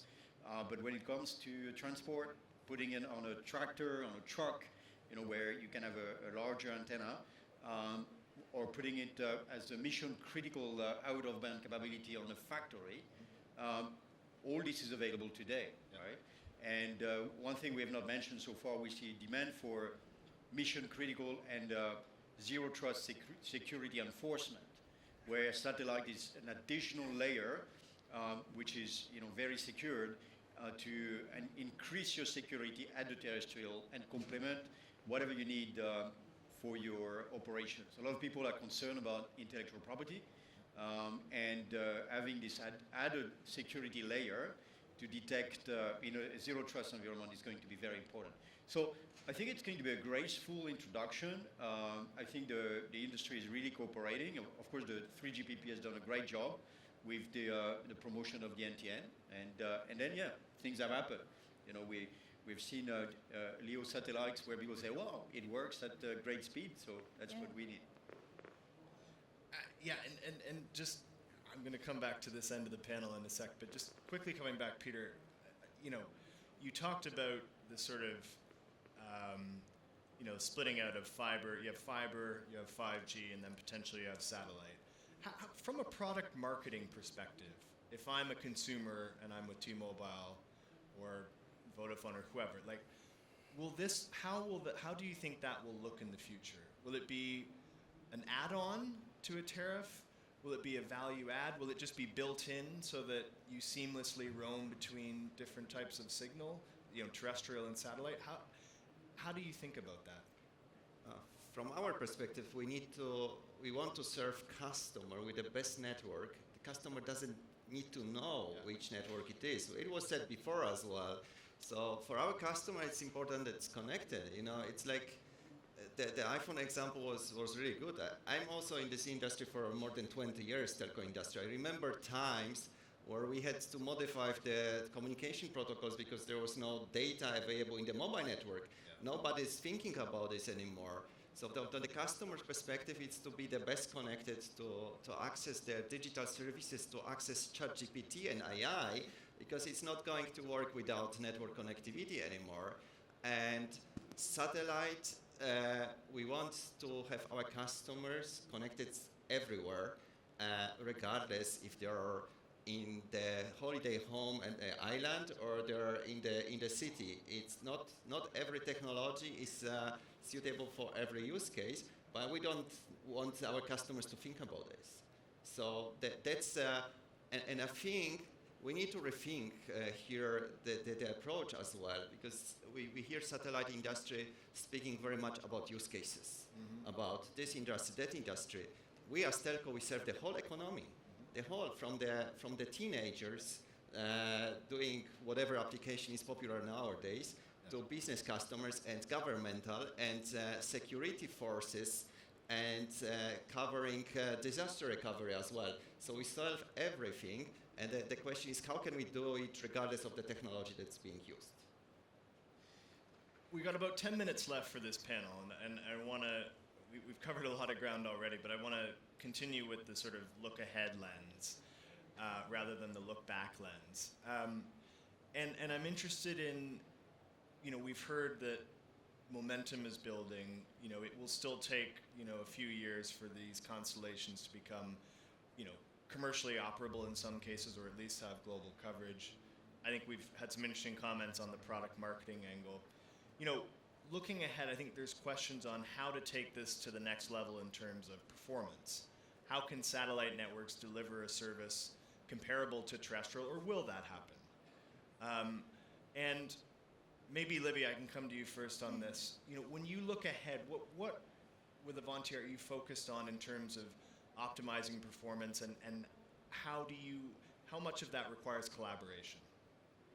Well, collaboration is just such a huge part of what we do, and I don't think any of us can deliver what we need to deliver. If I go back to Nigeria or into Africa, it's so complex when you come to start deploying in these very remote areas. And we are delivering 4G services in those areas, and we'll deliver 5G when 5G arrives. So I think it is happening.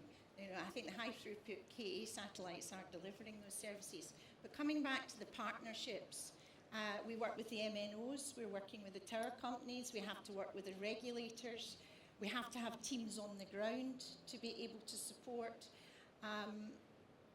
You have to have the infrastructure in the countries, and we're doing all of those things. We have all of those things in place, and I think that's ultimately how you end up delivering in these countries. And often you're going into areas that are very, very dangerous, so in some ways you need the government to support you when you're setting things up.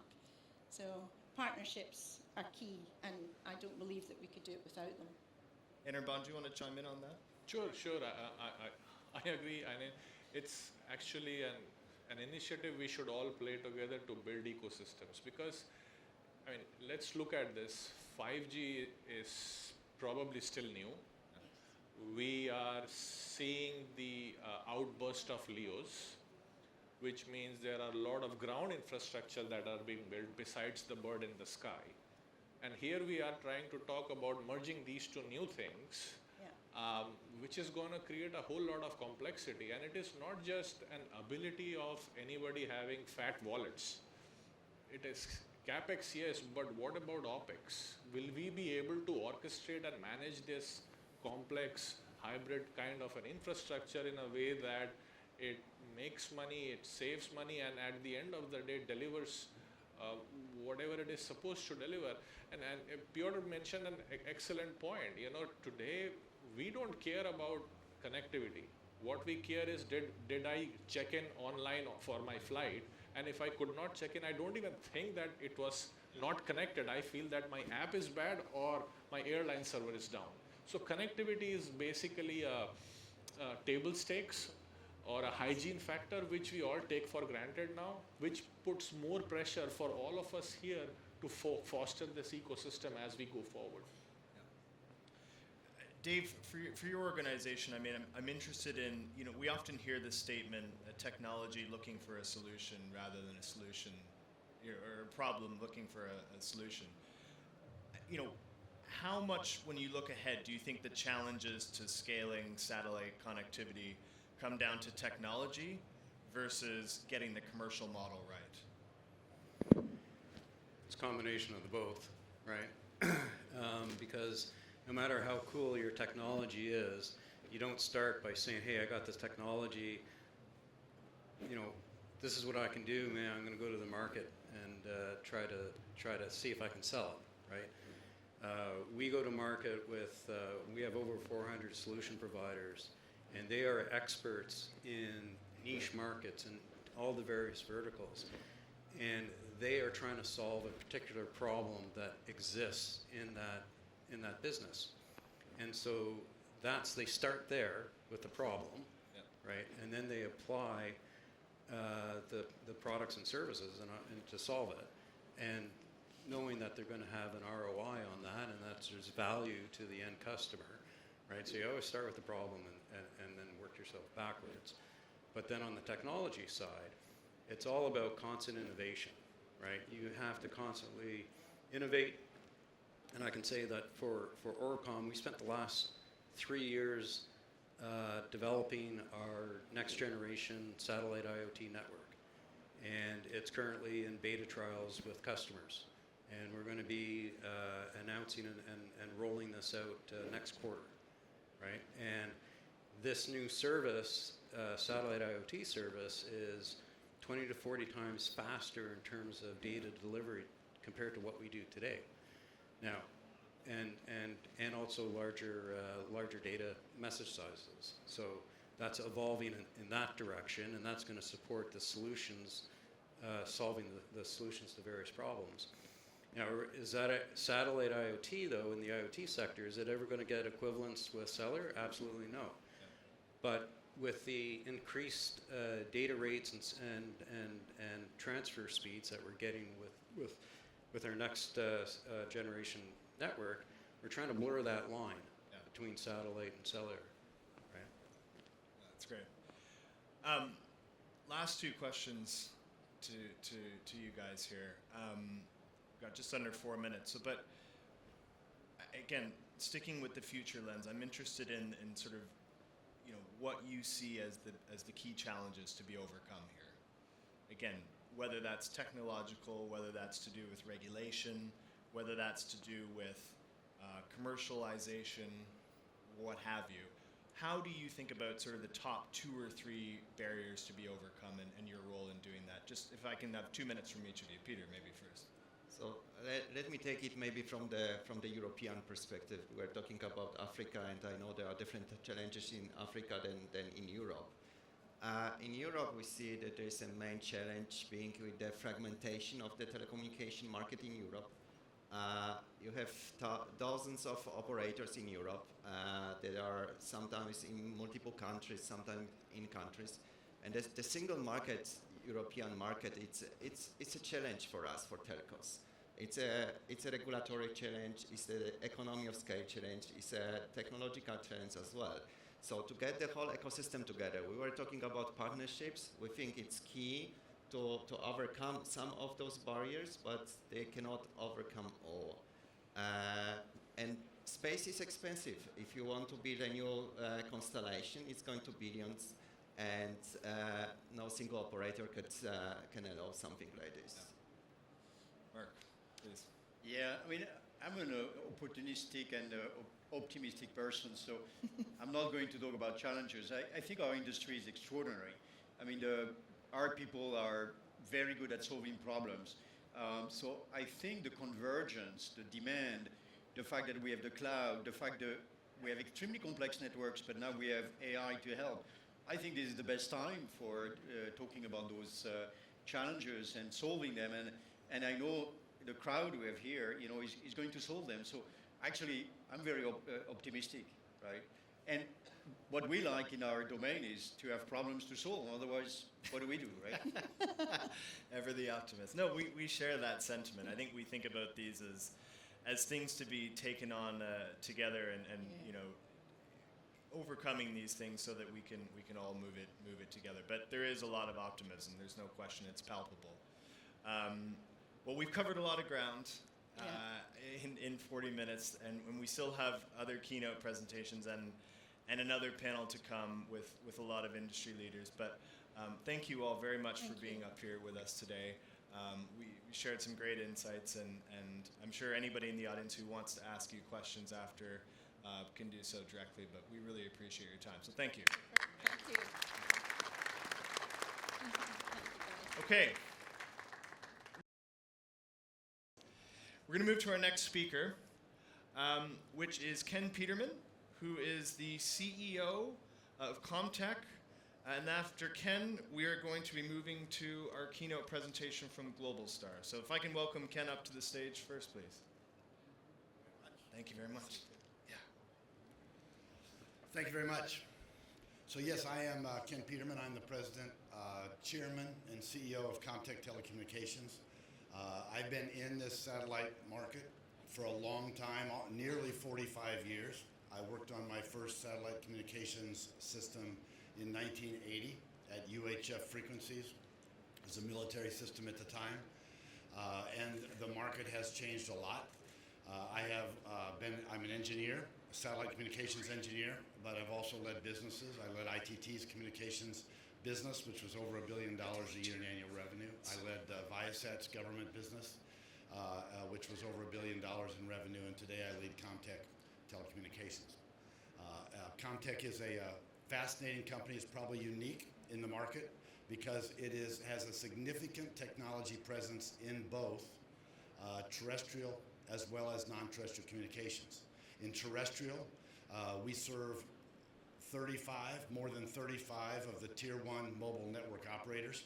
We provide network-based, location-based services, as well as other capabilities such as SMS texting, first alert messaging, and other things like that. We handle about 60% of all 911 calls made in North America. So we've been involved in 5G and 4G for a long, long time. We have a platform we call the Dynamic Cloud Platform that has deployed, again, across nearly 35 Tier 1 MNOs. From a satellite communications perspective, we serve all the major satellite service providers. We provide ground infrastructure. We provide modems, amplifiers, antennas. In some cases, we provide space components as well that actually go on the satellite itself. We have a deep, rich history, over 50 years as a company, 35 years as a publicly traded company on the NASDAQ Stock Exchange in the United States. So we've been a technology leader with hundreds of patents in both the terrestrial and non-terrestrial domain. What I'd like to do today is talk a little bit about what we've observed at Comtech, and I've personally observed in the way the technology is changing and what that means in terms of this convergence between non-terrestrial and terrestrial communications. Satellite communications, of course, started at GEO. It started in the geosynchronous orbit, which is about 36,000 kilometers above the Earth. A geosynchronous satellite can be very large. It can be the size of a city bus. It can have solar panels that stretch out the wingspan of a Boeing 747 aircraft. It's expensive. It can cost $1 billion. It can have enormous capacity, perhaps a terabyte per second of capacity to serve many, many millions of user subscribers. Because in geosynchronous orbit, 36,000 kilometers above the Earth, it orbits at exactly the rate that the Earth revolves, so it's always above the same place above the Earth. So therefore, geosynchronous satellite providers typically architect their satellite first. They architect the ground infrastructure as an afterthought, and then reduce that ground infrastructure to individual equipment specs, and then they frequently compete the equipment at the equipment level. They compete it at the equipment level, and basically it's technically compliant, low price. So they buy the modems independent of the amplifiers, independent of the antennas.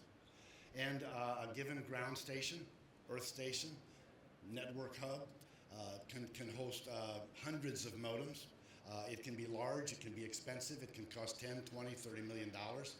But because the life of that geosynchronous satellite is about 20 years, it is acceptable for the architecture of that ground infrastructure to be very hardware-centric. Because they buy it once, they live with it for 20 years, because since you can't change or significantly upgrade the technology performance envelope of the satellite once it's deployed, you don't need to change the ground infrastructure either. So therefore, a hardware-centric design is perfectly appropriate. Now, that all changed as new space emerged, particularly at low Earth orbit. Low Earth orbit is significantly different. The satellites are only a few hundred kilometers above the Earth, so they're much closer to the Earth.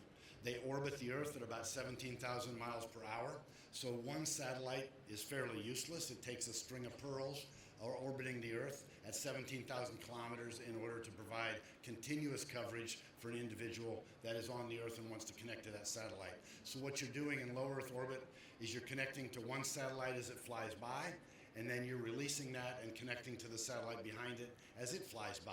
So it's more of a string of pearls concept. Low Earth orbit satellites, because they're much closer to the Earth, they suffer gravitational pull that the geosynchronous satellites do not. So therefore, they have a limited service life.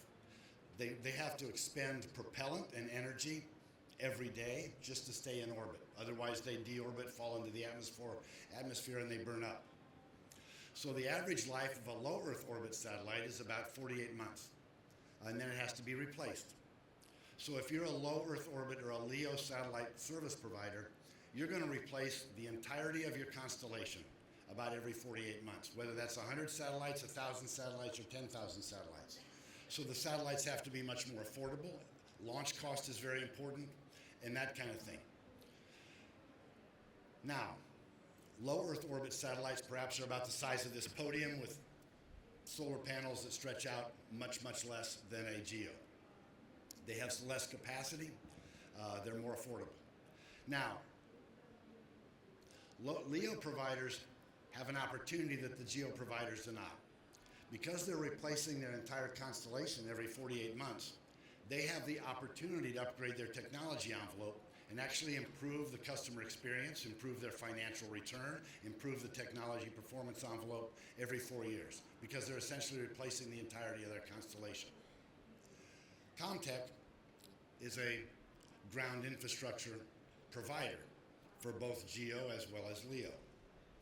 LEO providers, when they started to buy their ground infrastructure initially, they followed the model of the GEO satellite service providers, and that is that they architected the ground infrastructure as a kind of afterthought, and then reduced that architecture to individual equipment specs, and then they would compete the modems, the amplifiers, the antennas, the bucks, the channelizers, whatever was required. They would compete those at the individual equipment level, and basically if you were technically compliant to their spec and you were low price, you would win.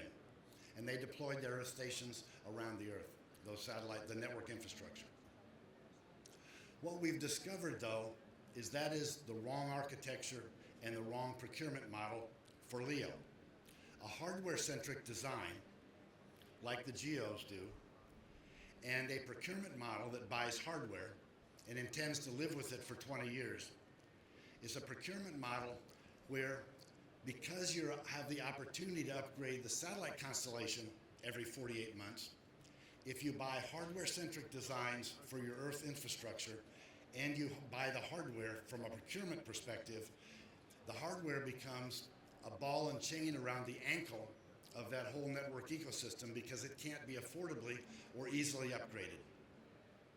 So what we're seeing at LEO is we're seeing the low Earth orbit service providers move to a different architecture, a different procurement model, and a different relationship with their ground infrastructure provider. We're seeing architectures that are software-centric, virtualized, cloud native, so that as close to the antenna as possible, you become a completely software-centric, cloud-native ground infrastructure so that you can evolve as the performance and technology baseline of the space segment evolves, the ground infrastructure can evolve with it. The procurement model is also changing. Instead of buying hardware up front and living with it for 20 years, like the geo-satellite service providers did, we're finding that they're looking for software, they're looking for ground infrastructure using as a service model. They want to pay by the month. They want to pay by the quarter. In other words, this is a different relationship. It's not a vendor relationship where the satellite service provider is buying hardware from a vendor. This is a marriage. This is a partnership. It's a long-term relationship. And the value proposition is significantly different. The ground service, the ground infrastructure provider for new space, servicing new space at low Earth orbit, is not just providing the connectivity to that satellite infrastructure, but they also have a broader value proposition because the ground infrastructure is a natural point where which you can be the lens through which you can gather data on how that low Earth orbit satellite network is operating. You can track user subscriber usage patterns and see how they're changing and evolving over time. You can track cyber threat vectors and see how they're changing over time. You can track where the capacity is available and where it's congestion. And you can guide the satellite service provider on how to redeploy that spare capacity and monetize it effectively to improve their financial return. In fact, the ground infrastructure provider actually, in this partnership relationship with the LEO service provider, actually is in a position to provide the blueprint for what the next generation satellite space segment constellation should do in terms of its performance envelope. In other words, every 48 months they replace the entire constellation. It's the ground infrastructure provider that can gather data on that network operation, provide predictive machine learning and AI data analytics in order to predict what the technology performance envelope needs to be 4 years from now, or 8 years from now, or 12 years after that, and can make sure that the satellite provider designs and builds that next generation constellation that's deployed in just 36 to 48 months to keep on top of and improve their competitive advantage, improve their customer experience, improve their financial model. So the ground infrastructure provider at LEO has a much different relationship, is much more involved in a long-term partnership. And that's what we're finding at Comtech. It doesn't involve just the delivery of modems and amplifiers and antennas and bucks. It involves data analytics. It involves data processing. It involves building a data lake, securing that data lake so that you can characterize what the next generation space segment needs to be. And then being software-centric, virtualized, and cloud-native, the ground infrastructure has to evolve right along with it, or even ahead of the evolution of the space segment in order to keep pace and make sure that ecosystem is operating properly. So that's how the satellite space segment, the satellite network ecosystem has evolved during my tenure as an engineer and as a business leader. I will share with you that the market is evolving too. You used to see completely different independent ecosystems in space. The geosynchronous satellite service providers such as Viasat and Inmarsat and Eutelsat were one group of companies that developed their technology one way and served their users with a particular model. At low Earth orbit, you have companies like SpaceX and Amazon and OneWeb, a completely different ecosystem of companies that are looking to buy ground infrastructure a different way, serve a different set of customers, and do it independently. The communications market segment in satellites was completely independent of the geospatial and Earth observation imagery satellite ecosystem. The geospatial community was led by companies like Planet Labs and Maxar, Black Sky, and others. Okay? These were completely independent ecosystems. I'll tell you that's changing. If you have a low Earth orbit, if you have a satellite, for the first thing that we're seeing is we're seeing a convergence, as you know, because everybody's talking about it here at the conference. We're seeing a convergence of satellite and terrestrial. Direct-to-device is one example. We're also seeing a convergence of the orbital regimes among the satellite space providers. It used to be that GEO, MEO, and LEO were completely different companies. Now you're seeing companies merge such that they can offer a customer a user experience where they can be connected to LEO, MEO, and GEO simultaneously. They don't have to choose between the low latency of LEO versus the high capacity of GEO. They can be connected to both simultaneously. And the apps that they're running that require high capacity can be routed over GEO. The apps that require low latency can be routed over LEO. You're seeing a convergence, I'm going to predict. You're going to see a convergence of geospatial and communications. If you're a communications satellite company and you're fielding a constellation of 1,000 or 10,000 satellites to do communications, why would you not put a payload, a geospatial Earth observation payload, on a portion of your constellation so that you can get imagery from the ground and use that information to provide a better service to your customers? Why would you not have a portion of your satellite constellation do in-space processing so that instead of just sending images to the ground or streaming video to the ground, you could actually process that geospatial imagery and send insight to the ground? Think of this as a user. Okay? It's valuable for me if I'm in my car and I'm traveling. It's valuable to me to know that there is congestion up ahead and that my estimated time of arrival is going to be delayed. It's valuable to me to see a picture of that congestion. It may be valuable to me to see streaming video of that congestion.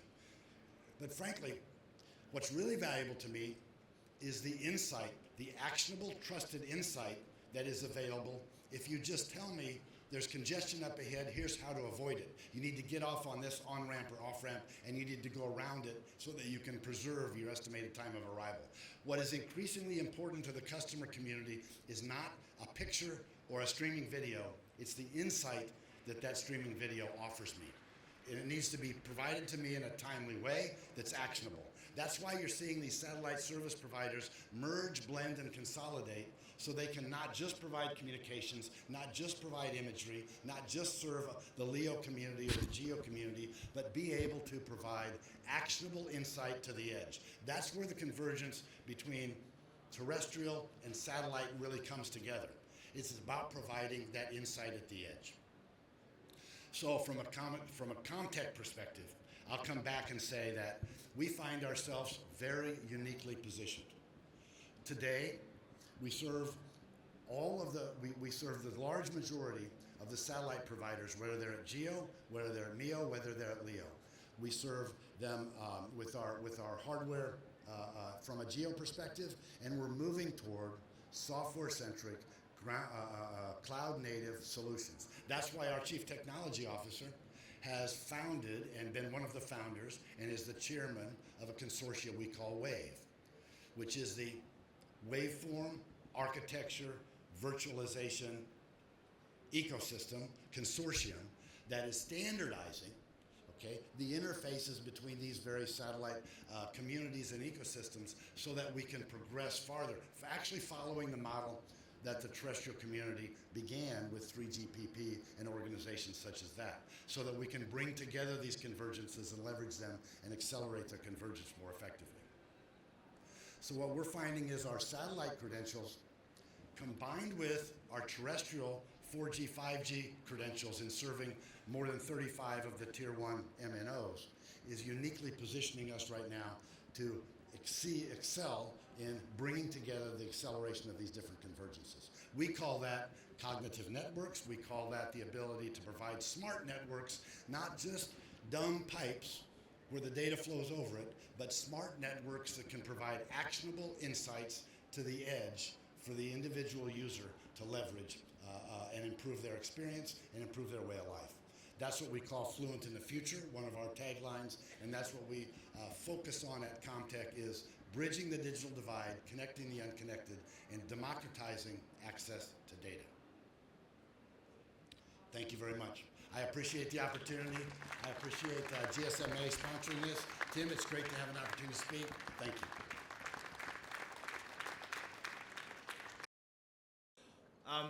We have one more keynote presentation to come here from Tamer Kadous, who is the VP of the Terrestrial Network at Globalstar. And then after Tamar's presentation, we're going to have one final panel with the other speakers who haven't yet been on the stage. But first, please help me welcome Tamer to the stage. Thank you, sir.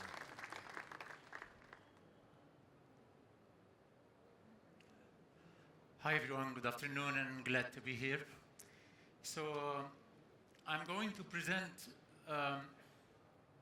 Globalstar, some kind of history about Globalstar in the beginning, then where we're heading, and there have been some new development and acquisitions that I'll also touch on in this presentation. So Globalstar, as most of you know, has been around in the satellite communication for like 2 decades.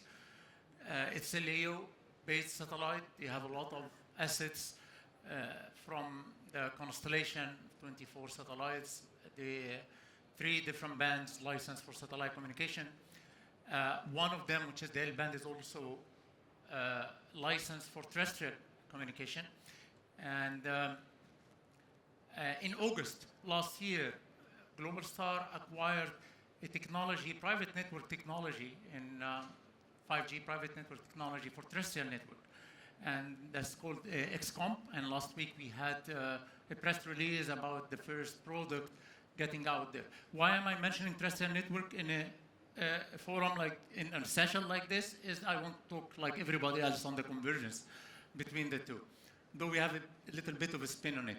So I will be presenting 2 directions that the company Globalstar is taking now, more directions towards new technologies that will be coming, the IoT and terrestrial networks together, and the convergence between both. But let's start with the pillars of the company. So it has been, for a while, the company is providing legacy services since inception. That includes emergency calls, it includes texting in some areas. I would say a form of IoT has been going on. It wasn't called IoT, but there's asset tracking that has been going on, and there are even customers in very vast areas for cattle tracking and things like that. Then on the other end is the wholesale capacity, and all of you guys, I guess, know the partner that we have on a wholesale capacity that uses part of our resources, good part of our resources, and that's the whole capacity used mostly for them for emergency calls, starting from iPhone 14, if you don't know the customer. Then the 2 technologies I want to talk about are the commercial IoT and the terrestrial wireless. So terrestrial wireless here, there is an interesting thing for Globalstar, that the L band, which I mentioned is part of the satellite link, is licensed for terrestrial use as well, and it is part of 3GPP, and it's 11.5 megahertz. So you have a band, you have a spectrum, and you have a technology that was acquired as well. So this is all kind of the offices of the company, mostly gateways, and most of these places gateways that are existing, new gateways. There is a very important addition, this San Diego, California, pay attention, this is ours when we joined Globalstar, so this is the newest addition. So let me now talk about the 2 things, the satellite IoT and the terrestrial, and I'll divide the terrestrial in this presentation into 2 pieces, N53 by itself and N53 with the technology that of XCOM. So as I said, it's, as an infrastructure for IoT, we think we have good resources or a good system that can support this use case. So it's a mid-band As you see, it's an S-band and L-band in the user link. It's low latency. It's a LEO, not a GEO, so of course latency is better, but also there is no inter-satellite communication. There is no cross-link in this technology. It's band-pipe, so we can change the waveform. If the IoT requires a better waveform, we can change the waveform on the ground between the gateway and the devices and be able to support new applications within that. And we will be updating this constellation also starting next year. As I said, we have 24 satellites, and I think we'll be updating around 17 of them starting next year. Now, coverage-wise, this network is almost 99% covering the globe. I think it's except for the poles, probably. So, as an infrastructure, we have what it takes for an IoT use case. As market, I'm sure that this session, there were a lot of statistics on the potential of IoT. This study actually is by GSMA Intelligence, and it did predict this 1.9 billion devices by 2035. So we have the infrastructure, we have, the market seems to be going well. Now let me talk about one more thing. First of all, IoT for us is a better, or is the right application. We are not in a position to provide broadband. The data rates that we have fits more IoT applications. The proprietary waveform that have been used since the beginning is a CDMA waveform, which has been working very well. We do see value for moving to an NTN, narrowband IoT or IoT NTN in the future. There are many reasons for this.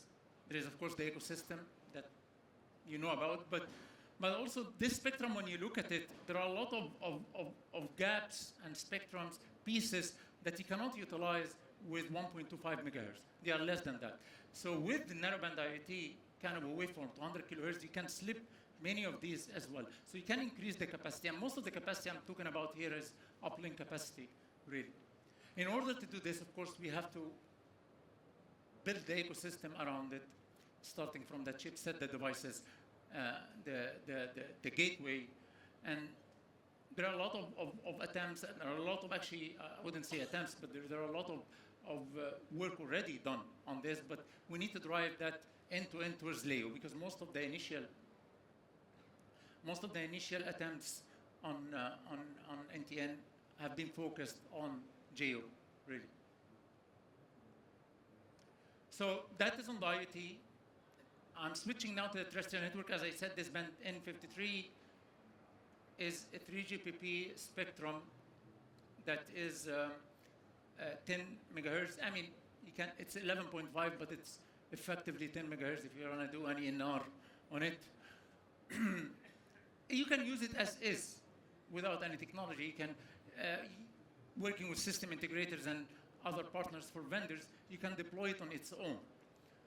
But on top of that, if you want to deploy it in applications which require demanding KPIs or high performance application like high performance, for example, let's say metric like capacity, this technology of XCOM can come and improve the bandwidth, the effective bandwidth, because it's a very high spectral efficiency technology. So in a sense, the 10 megahertz can look like 60, 70, 80 megahertz. The technology is ORAN-based technology. It's for 5G private network, as I said. I'm thinking this works. Okay. It is actually two parts mostly. These are simple radios, and this is the stack, which is software defined. So this is like a software-defined radio kind of an application. This part is on a server for us, and this part is the hardware that we provide. We provide end-to-end solutions in addition to the network management system, which is not shown in this chart. Now, the main important part here is this point, the DU. This is an architecture where all the radios meet at a given point here, which is part of the ORAN architecture. But this piece of it, if you have the right split, I forgot to mention this is a 7-2 ORAN split. If you guys are familiar with the different splits of O-RAN. But if you have the right splits in this DU, you simultaneously have visibility to all the signals coming and going to all the radios. And if you have that, you can remove many of the performance issues that you would find when you try to densify a private network deployment.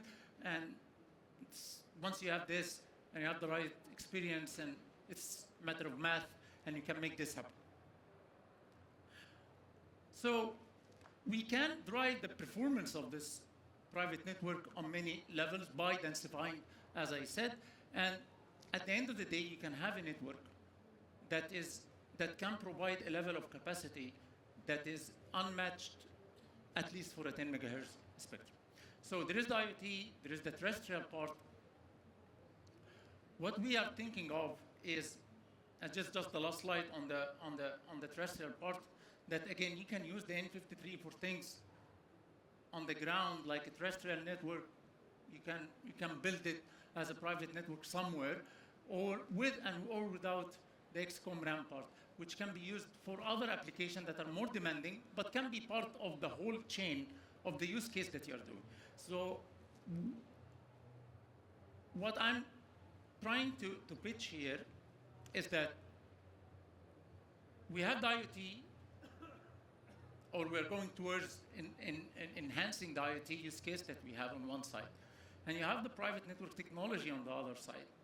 And you can make this kind of convergence, both happening on N53 and Satellite in part.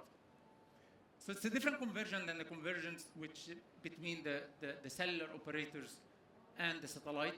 It's more the pitch here is more that you go in use cases where you continue to switch between very high demand applications, then demand application, then tracking, multiple hops like that. So for example, you are in a mine, you deploy one of these private networks. Depending on the requirement of it, it can be just N53 or more. When you transport, you do asset tracking, seamlessly switching to the satellite of Globalstar. Again, when you go to a port, you may be having tracking, but you can also, potentially, you may also be having private network in the port itself for many of the applications of the port. Then in the factory, you can, these are the places where you may need extended reality and stuff where you can drive a lot of traffic there. Then again, transportation, then some services that can also be built on top of that. So at the end, I hope I'm trying, I made the case that you have an IoT business based on satellite infrastructure that exists in the company. You have a private spectrum or terrestrial spectrum that can be used for private network. And now you have a technology that works on that private network, works on that spectrum. Between these two components of the IoT part and the private network terrestrial part, convergence can happen, and applications that can build on this convergence can develop. And they're both on the terrestrial side and non-terrestrial side are planned to be on 3GPP NTN IoT. IoT on the satellite, and of course NR on the non-satellite version. So I think this is my last slide, and thank you.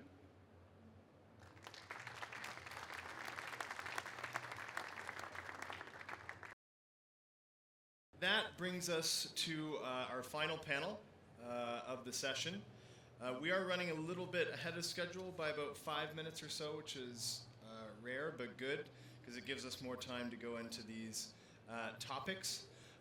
So for this panel, we also are going to have 5 great speakers. I think Brett might still be coming from another session, so he should be here shortly if he's not already. But I'm going to welcome up Amina Boubendir from Airbus, Brett shortly from SpaceX, Matt Botwin from DLA Piper, John Janka from Viasat, and B. Hayes Thakor from Keegan. Thank you all. Thanks. 1, 2, 3. I think you've got Brett there. Does it matter? What do I? I think they asked us to be in order, but I'll leave it to you. Oh, all right.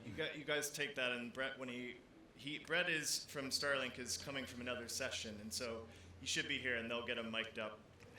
He can join partway through. So, guys, we've covered a lot of ground here throughout this summit, and you know, I'm really excited for this panel because I think it's going to take us through further ground on the innovation front, commercial models, getting into the device ecosystem. I know B, you'll tell us about that a lot, and sort of where we go from here. But as I did with the first panel, I first want to just give you each a chance to introduce yourself, just briefly, your organization and your connection to the satellite topic we're having here today. So maybe B, if I could start with you. Well, thank you, Tim, and thank you for having me today. Thanks to the poll that was done earlier, I realize I'm in the minority here as representing the device maker ecosystem. So a little bit of introduction. I am VP of Marketing at Keegan. Keegan is a global security provider. We provide eSIM Secure OS. Our Secure OS can go into any type of SIM, and hence we typically operate on the terrestrial cellular side of things, but we address device makers. And the kind of device makers that we work with are regularly looking at taking their products from another industry with the prospects of IoT to get cellular connectivity onto it. So they are generally newcomers into cellular. And that's because there has been so much innovation in this space. I wanted to show you two things. As I'm representing the device ecosystem, the type of innovative IoT products that are coming to market are flexible. This is an IoT device that is a connected label that can connect for over 2 years in transit. And the module and chipset that it uses is already certified on NTN Satellite using NB-IoT. I also have one of the newer smartphone handsets that is using the 3GPP NB-IoT service in terms of doing SOS emergency messaging, and that's largely brought through by the great work that was done at 3GPP. I think Jonathan Bevan, who's very much involved in that activity with MediaTek, is right here. So we address LPWAN networks, and now with our partner Skylo, we've been involved in supporting devices like this. So last year we had 3 devices. There were 2 handsets and 1 mobile dongle or tag, which was directly doing satellite services on the SIM. And now these are moving already within a few months to eSIM so that you can have the remote management of connectivity. Thank you for having me. No, our pleasure. And Brett, welcome to the stage. We got you. We're just doing a quick round of intros, and then we'll get into stuff. So we'll come to you in a second. So John, please, from Viasat yourself. John Janka from Viasat. I'm responsible for our global regulatory function. For those of you who don't know, Viasat has been around for almost 40 years now. We view ourselves as a global communication solutions provider. We're technology agnostic, bring the best technology to get the job done. We obviously have a very long legacy in satellite, working in the fields of LEO and GEO together. Thank you. Is that okay now? All right. And as you probably know, we recently acquired in the past year Inmarsat, which is one of the original mobile satellite service providers that has long provided critical mobile connectivity. Has had a satellite phone in the past. And the thing that I think is really exciting, if you think about it, is the frequencies in which Inmarsat has historically operated. The L-band are, if you would, the original D-to-D bands, right? The mobile satellite service bands, whether it's the L-band or the S-band or the other bands, were always intended for service to mobile devices, no matter their nature, whether they're land mobile. So I think we're just at a very exciting inflection point for the industry. technology's evolving, which we'll talk about, and we have a really exciting 3 to 5 years ahead of us. We can definitely agree on that. Matt, yourself. Thanks, Tim. I'm Matt Botwin. I'm with DLA Piper, which is a law firm, and I'm an advisor to satellite companies and terrestrial companies. But I have to say, personally, I've been more of a satellite guy in my entire career, 20-something years in the satellite industry. But there's been, it's funny, we were talking about the timeline of NTN in the last panel, and I guess it depends how you define it, right? IoT has been around and truly effective as an NTN and an integrated solution for a long time. We'll see now what happens with the comm services we were just demonstrating here a second ago, right? And there's so much more to come. True 5G experience to your handset, that'll be the game changer, and it's exciting to see it moving in that direction. Well, welcome. Amina, yourself from Airbus. Yeah, thanks for the invitation. So I'm Amina Boubendir. I lead research and standardization within Airbus, not the airplanes, Airbus Defence and Space. So we pioneer the aerospace industry. We build satellites and end-to-end solutions for governmental clients, defense clients, but also for commercial purposes. Very short and sweet. Thank you. Brett, finally to yourself. Okay, I made it. Hi, I'm Brett Tarnitzer, Director of Satellite Policy at SpaceX, and I apologize for being late. I was just in the ministerial program on a regulatory panel, and you know how regulators can talk, so it ran a little long, so I apologize. But from the SpaceX side, in addition to the launch side, where we have a reusable rocket and we take a lot of satellites into space, our own, and we launch those of other fine companies like Viasat. We also operate the Starlink constellation of satellites, bringing high-speed broadband globally to consumers, but also to enterprises.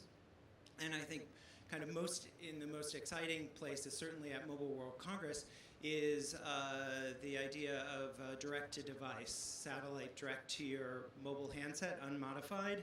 And we've started that project with launching our first satellites earlier this year and have begun testing that. So it's an exciting time for us to be here, to be talking with GSMA and the mobile community and seeing what's next. Excellent. Well, thank you guys all for being here. So let's, Brett, you've given us a good segue, and we're going to partly cover some of the sort of technological innovation that's happening in the satellite industry. I think, we also want to talk about deployment experiences, and we want to talk about some of the regulatory and other considerations looking ahead that may or may not have a bearing on where this all goes. So I think we can cover all that ground. And we actually have a bit of extra time because we were a little bit ahead of schedule. But Brett, maybe I can start with you actually on this. You talked about direct-to-device. That's on the list. I mentioned it in the opening remarks. We're looking at a lot of this. A whole bunch of the industry is. You guys have an interesting partnership going with T-Mobile right now. You're looking at it. Can you give us your perspective on direct-to-device and the technology improvements that have made that possible, and how you think about that at SpaceX? Yeah, when I said it's an exciting time, it's because it really is in terms of, before I joined SpaceX 3 years ago, I was the head of Spectrum at GSMA and worked here for 6 years. And worked with mobile operators and trying to connect everyone and everything to a better future, if you remember that tagline. I still say it in my sleep. But there is a vast coverage gap. And so the beautiful thing about a constellation like Starlink is that coverage is not an issue. And so marrying the satellite coverage ability with the mobile handset is an amazing technology that will allow us to erase that coverage gap. So wherever you are, albeit with a clear view of the sky, you'll be able to get connectivity. Now, the approach that we've taken, and there are a couple of different approaches, it's early days, is to partner with mobile operators to actually extend their networks by using their spectrum. That is, communicating to your mobile phone with the same spectrum bands that you would in an area where their mobile base stations cover. We would just be their mobile base station from 550 kilometers above your head, moving at 1,600 kilometers an hour. And we actually can do that. As I said, we launched our first satellites on January 2nd, just 6 test satellites. We've gotten authorization from the FCC.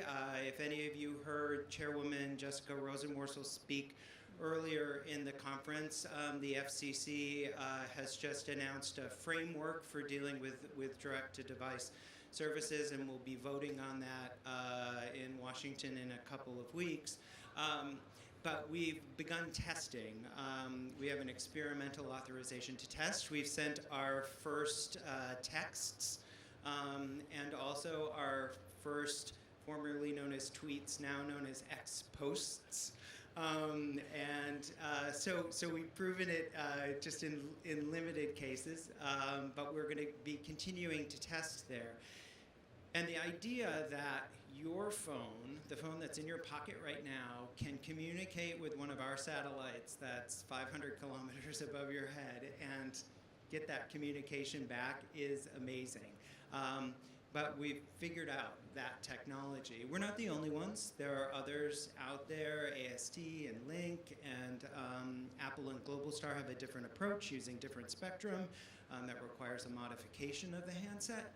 But our approach is to work with the mobile operators, use that spectrum, and get rid of the coverage gap. I think you'll see over the next year a lot of testing and evolution. We have access to rockets to launch these satellites up, so I think you're going to see a lot of iterations and evolution over the next year as we build these satellites and launch more of them. We have partnerships announced in 7 different countries right now, so I think we're going to see a lot going on really quickly. Yeah, no, there's just no doubt about it. And we've talked about the AST and Link and other examples, and I think there's just this is going to be a big area of development. Amina, I'll come to you next. You know, you have a purview that is very wide as well at Airbus. When you think about the technical innovation that has happened up to now, but also like when we think ahead to take satellite speeds to the next level and latency improvements, what would you focus on? We need to look at the satellite communications as any end-to-end network. So the different segments that compose the end-to-end network should all evolve in order to make sure such use cases with bigger interoperability are happening. So apart from the hype and answering real requirements on sustainable development goals, for example, we tend to forget about them when talking about technology, but they are real drivers. They are from regulation, for example, and we're speaking to member states in Europe, they are real drivers for this combination and to the development of the satellite communications. If we divide it to the different segments, the satellite part, the space segment part, the evolution of the payload, for example, the payload, the onboard capabilities, both hardware and software, in an optimized way, making sure the power consumption and everything on board is used in an optimized way, is definitely something at the center of the innovations to focus on. When we extend, and because we're talking about LEO as being a big enabler for different use cases, then the inter-satellite links with optical communications are also something to develop, and making sure that the routing and everything can be as flexible as we can have on the ground. you go down to the ground, for example, then the ground segment is becoming, and this is not new, is becoming virtualized. And we're already talking about this in different standardization bodies and copying somehow what happened in the telco industry, where for the cloud run. So the Satcom cloud run is happening and being standardized, and this definitely brings dynamicity in a way we deploy. We offer previous keynotes talk about the consumers that just want to take what they need at the right time they need it. So this flexibility, thanks to the abstraction from the hardware, making sure we rely on generic purpose hardwares, and all the hyperscalers here can offer great advantages in terms of software, hardware abstraction. Moving concretely those innovations into products and into partnerships where we get products out of this would be definitely through standards. And this awareness, I come myself from the telco industry, and now it's very exciting being in the satellite industry now and seeing how this is being mapped, where the different language is not definitely the same, but we're still copying, we're still working on the same softwarization paths, and with definitely different challenges. Yeah. So the cost, the development cycles, the design, all the challenges are different, the regulation, the interoperability, the administrative frontiers, etc. So Jiffy, for example, is working on this. So the virtualization of the ground segment is happening, having the right functional splits and pushing all the functions down to generic purpose hardware, making sure the radio height and the frontal remains as minimalistic as possible to make the innovation we want. And on the analog side, the work being done to standardize the intermediate frequency, for example, that is also very important. So making sure the RF over IP systems are interoperable. And that would ease integration for big players like Airbus, so we also focus on this, yeah. Cool. B, I want to come to you next because, again, you represent the device ecosystem. And you're obviously not on your own, but I think if I rewind 12 months, this was on the radar, no pun intended. So many bad puns in this discussion, which I don't mean to get into, but this was on the radar, but the device piece was still emerging. Mm-hmm. I remember at Mobile World Congress, there were chipset announcements last year, there were partnerships being formed. You take it now, we've moved on a long way. How, Keegan, do you think about your role in getting the standards, taking advantage of the common standards so that you can scale that device ecosystem up? So I think, again, we don't do this on our own. We're very much partnered with our partners like Skylo Networks, working with chipset and module vendors. I think earlier a point was made, which was really relevant, that largely when people are looking at devices, they're looking at sources and the components separately. So our work, again, jointly with partners, is how do we bring in that NTN certification and technology on a device level, on the chipset level, to enable the satellite community to then address markets that bring millions of devices, or with IoT devices bring billions of devices. And then what has happened has been kind of a real shift change, right? It has been where the 3GPP standards have allowed approaches to really use existing constellations. And that's very exciting because from a chipset and device maker point of view, that does not change radically the BOM cost of making devices. It's a simple upgrade. I think there's also a supply and demand kind of dynamic that we have to understand, and given that the capacity has increased so much in terms of availability, that's driven some of this work to say, well, what can be done?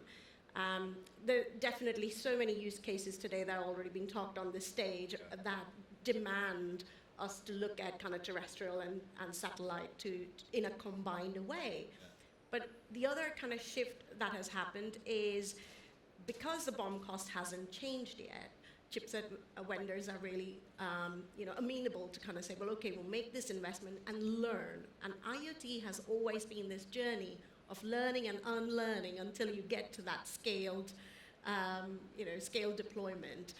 So one of the big learnings is around how do you support the sort of, seamless billing? How do you support new availability in LEO? How do you then kind of make sure that a smart meter that is in field, that is, literally sending data once a day, if it happens to do this during a switchover time for the satellite, what needs to happen on the device capability? So I think those questions are being asked in hunger at the moment. I do think that's very exciting because we'll start seeing some of that change the dynamics in kind of ground stations and kind of user equipment that we've been waiting for. Absolutely. You talk about partnerships, and John, if I can come back to you, Viasat was part of an exciting announcement this week, leading up to this event, looking at collaboration with other satellite groups. Do you want to speak to that and how you think about the role of collaboration in driving scale forwards? Yeah, thanks very much. Obviously, collaboration's critical here. I mean, one of the things we all know that the mobile network operators are looking for is ubiquity of coverage and serving their customers. And the best person who understands that market and how to do so is the mobile network operator. So I think as we move forward with direct-to-device services, you're going to see a lot of very close collaboration on 3GPP standards. I think the good news is we're well ahead of the curve on that. There's been a lot of forward thinking, and it's created a lot of opportunities that previously didn't exist. We have new frequency bands included in the standards. We have a variety of technologies. Even Release 17, covering geotechnologies, allows us to get a head start. So I think we're starting down that path, but it's going to require close collaboration of device manufacturers, MNOs, infrastructure providers, automobile manufacturers. I don't mean to leave anyone out. These are just examples. And in terms of where Viasat's coming from, we've always believed in partnering with folks. We've done that as we've done our business all around the world. And we are working with a number of others on an exciting opportunity to help develop this ecosystem. So we anticipate as we go forward working collaboratively with all those other industry sectors so we can be the most responsive, and we can take what was a great idea on Apple's part to add a new safety service to the next level and really provide seamless service. And I want to come to that in a minute, but Matt, first to you. I mean, again, you have worn both hats. You've been with a satellite company in the satellite sector. You're now in the legal world. From your purview and advising many satellite companies, how do you think about the partnership question? How should companies go about that question? If I'm a mobile operator thinking about working with different satellite groups, what consideration should be in my mind as I go through that? Well, my first view is usually the regulatory question. Right? It's been asked and raised in every panel I've been on. Right? It's always a factor. And especially something like this where the tech is so new that the rules have a hard time catching up to the reality.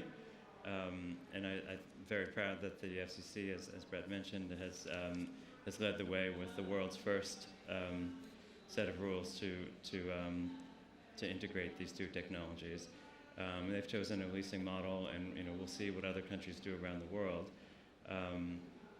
But I think coverage, of course, geographic coverage, spectrum coverage, who has which bands, and how are they going to be able to use them? What are the use cases that they already have?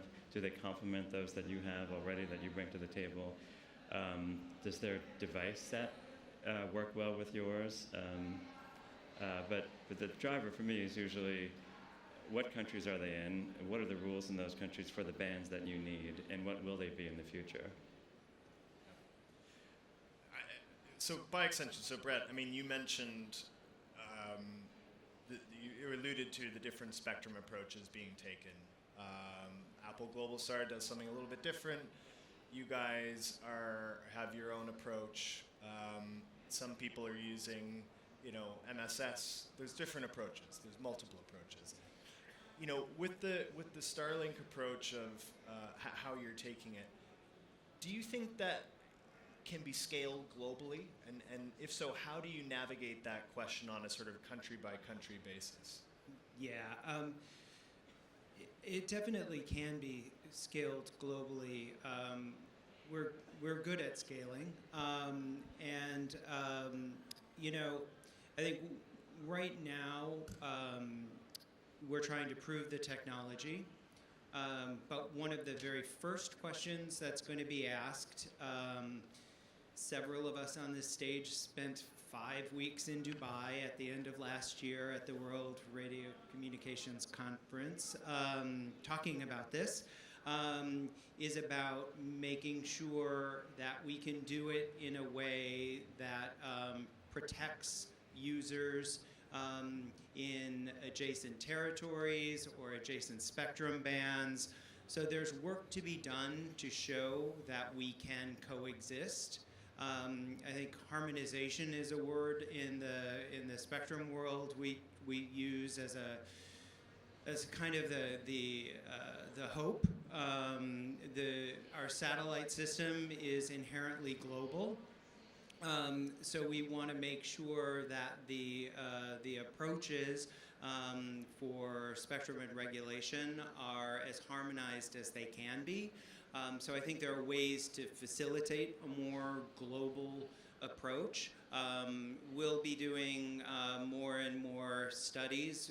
In addition to working in the US, we're also working in Australia, New Zealand, Chile, Peru, Canada, and Japan right now with partnerships on this direct-to-device. And every place you go, the first question is, how are you going to protect against interference from adjacent services, either mobile operation or other satellite services, and adjacent territories. So, that's work that's going on now. I think it can scale globally. One of the great things from our approach is that we can deal with a variety of different spectrum bands. So we can, depending on the different spectrum that a mobile operator has available to offer as part of this partnership, we can use different bands in the same country or different bands in different countries. So I think you need that flexibility to be able to make this work on a global scale.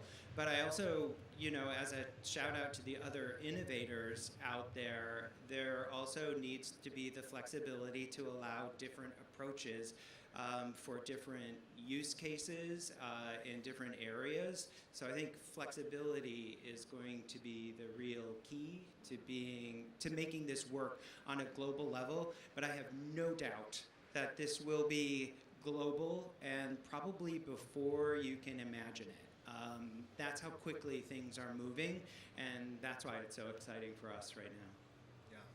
John, do you want to go? Yeah. Yeah, I think that's an important point, and I think the different approaches lead to healthy competition. Yeah. And that's really a good thing, and it also allows the MNO to make a decision. Do I have spare spectrum on the ground that I can afford to use for satellite transmissions? Maybe they do, maybe they don't. If they don't care to do that, another option is using the mobile satellite service bands, because that allows the MNO to not have any impact on its network. I think it also provides a key advantage. The white areas that exist in MNO service areas often are in remote areas, but they're also in urban areas. I think of back home in Washington, D.C., when we're going down major freeways between different parts of Washington, I don't have service. I'm not being critical of the local service provider. I'm just observing, and that's a perfect opportunity to drop in with a D2D service provided in MSS spectrum to immediately fill in the area while the MNO figures out what it may do next in that area? We got about sort of 10 to 15 minutes left. And, again, as with the first panel, I think it's important to sort of take stock of learnings, but then look ahead. Maybe, B, if I can come back to you. So we've talked about direct-to-device here, and that has applications across the sector. There's many different applications. When you think about, and you've highlighted that collaboration is key to scale, I think everybody would agree with that. Looking ahead, Brett's talked about things happening very quickly. Would you agree with that? And if so, are we saying that a majority of smartphones will be NTN capable in 2 or 3 years? Are we talking 10 years? How do you think about that timeline, and what drives that? So I think there will be, at the moment, what kind of standard-based emergency messaging service you see? Probably, absolutely, that will go really quickly. When we talk about direct-to-device, we're talking a much wider range of services, and I think that's where it gets really excited, because then you start getting this tiering of capabilities and services. But I think it's also really interesting to understand that whilst there is a lot of appetite for harmonization on a device maker's front, that's a little bit of nightmare, right? Because you've got now many different interference patterns to consider, antenna designs to consider. You start getting, very complicated polarization, impedance, and those kind of considerations that will very quickly, potentially, if we don't get it right on a sort of collaborative level where standards or best practices are defined, starts getting very expensive for the device maker. So if we do want that, agility and that kind of movement to grow faster, there are some imminent things we need to do, and I think that's where we need to define collaborative benchmarks against which these services can be tested, certification methods, so that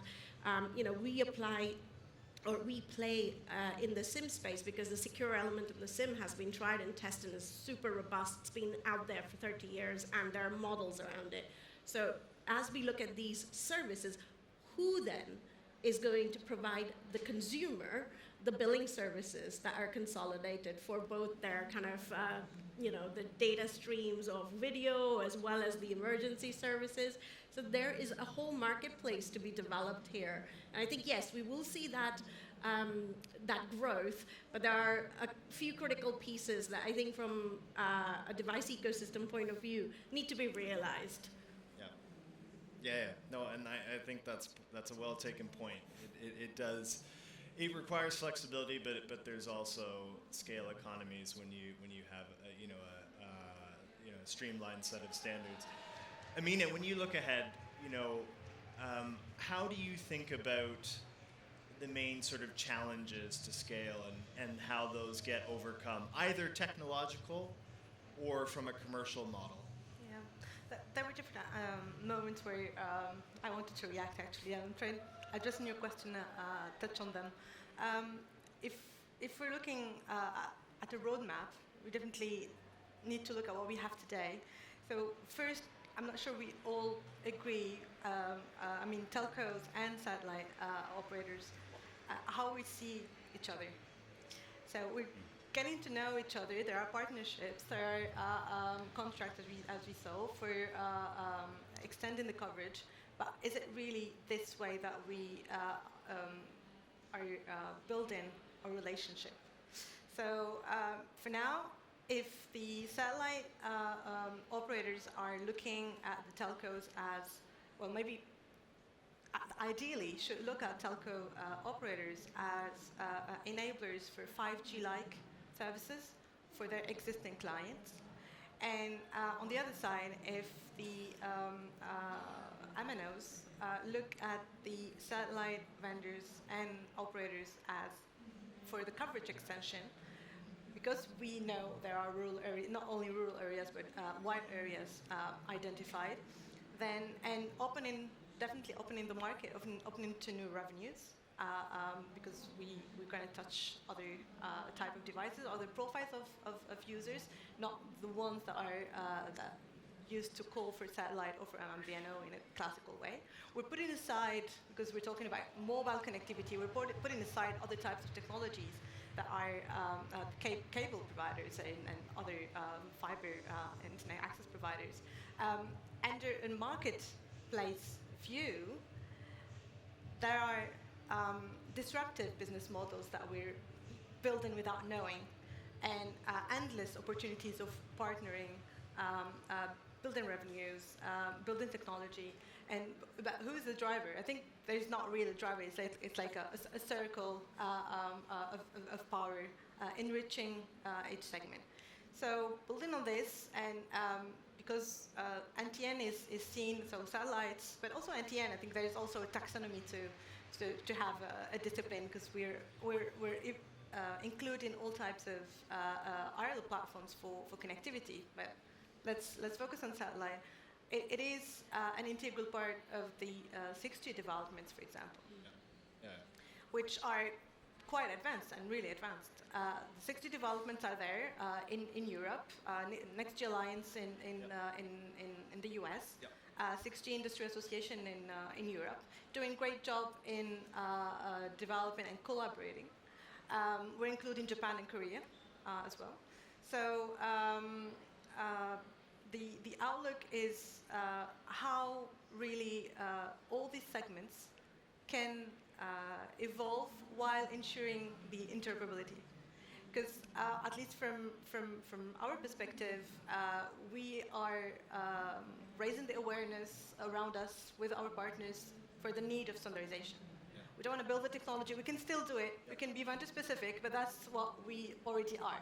So if we want to change the philosophy and the identity that we have, then we really would like to go to standards solutions, and we're doing great in 3GPP already.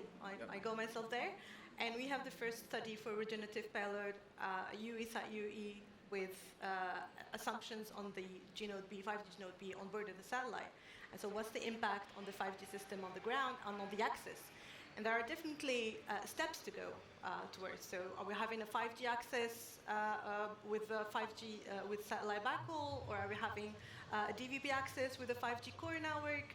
All these combinations can be doable, are doable, but what ultimately we want to put in the standards so that the products will echo what we want to build is something we should definitely work together on. So innovation standard should be the baseline for our collaborations, and I see 6G as the hosting technology for this. So it can be a good driver to say, okay, let's think 6G as being the multi-technology next G with this aspect. Yeah. Matt, do you want to quickly chime in on that before we have a last round? Sure. I mean, I think the taxonomy question is a good one, because what do we mean by NTN? And if we mean emergency text messages from the top of a mountain, that's fantastic. But are we really envisioning a true 5G experience to your device from satellite only? And I mean, it seems like the answer would always be no, right? Because at first that sounds scary for mobile operators, right? Well, does that mean there's no more place for us? Of course not. I mean, there's always going to be integrated networks, and the question is how well these networks, play with each other. And there's always room for that, right? Whether you choose the MSS model or the MNO model, there's plenty of room for integration, and there's a long way to go before we have true 5G experience direct from satellite. But it's exciting that we're moving in that direction. We got about 5 minutes left. We could keep talking, but we got 5 minutes left. As ever, this subject there's so much to go over. Looking ahead. So Brett, coming back to you. I mean, Starlink is obviously one of the big influencers in this area on a number of fronts, but I think there's a question of when we talk about satellite becoming generally accepted or kind of normal in the discourse of telecommunications technologies, Like, does that need a sort of iPhone moment as such? Is there one like provable thing you think will drive light bulbs in people and there's a huge coalescence of industry? Or is it more like a gradual evolution of all the things we're talking about, sort of standards, proof points, partnerships? How do you think about that balance? Yeah, I mean, I'm new-ish to the satellite industry. Some of my co-panelists have been in the industry for a long time. It's been around, and it's been here providing amazing service for a long time. I think what we're seeing now, though, and I'll give a shout out to the rocket side of the SpaceX business, is it's easier to get things to space now.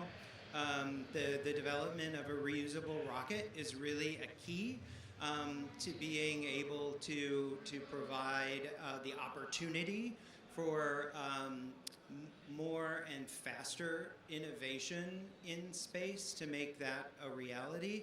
Like, one of the cool things that we do at SpaceX is we have transporter missions, and we've got one going up, I think it's in the next week or so, and it may be our 7th or 8th, where it's a ride share. So it's our Uber ride share to space, where various companies can book space on the rocket, and you don't have to buy an entire launch yourself. If you're launching a big satellite, you may need to, but for a lot of these new innovative things, and especially a lot of the IoT devices, and it's not just about broadband communication, having that ability to innovate more and more rapidly in space, I think, is a game changer.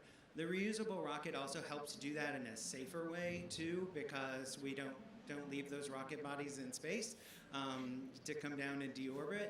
We're able to land them back on Earth. We'll be launching a crew mission actually at the end of this week, Crew 8 to the International Space Station. So we'll be taking our 50th astronaut to the space station.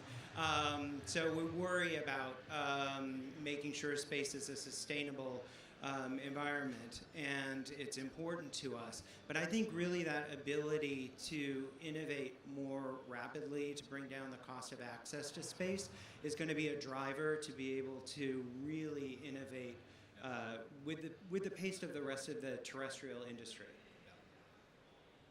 John, I think a lot of that's right. I also think, though, the key to scaling this opportunity is hinted at by one of the signs that was up as I walked into this hall. And it says the future of sustainability. And I think that thinking about sustainability is critical to maximizing this opportunity. And what do I mean by that? Yeah, it's easier to get up into space. It's easy to mass produce. But the facts are, there's only so much collision risk we can accept in space. There's only so much environmental impact we can take, whether it's disruption to the night sky, which we've all read about, interference with astronomy, environmental damage, whether that's here on Earth or in the atmosphere. So I think it's critical that we get ahead of that issue and start planning so that we're using space as responsibly as we're starting to use the Earth. And I think all of us are going to be invested in that going forward, including the MNOs, who are going to be held accountable by their consumers for their choices that they make. The good news is there are options, and we can have all of these opportunities and still have a sustainable space environment.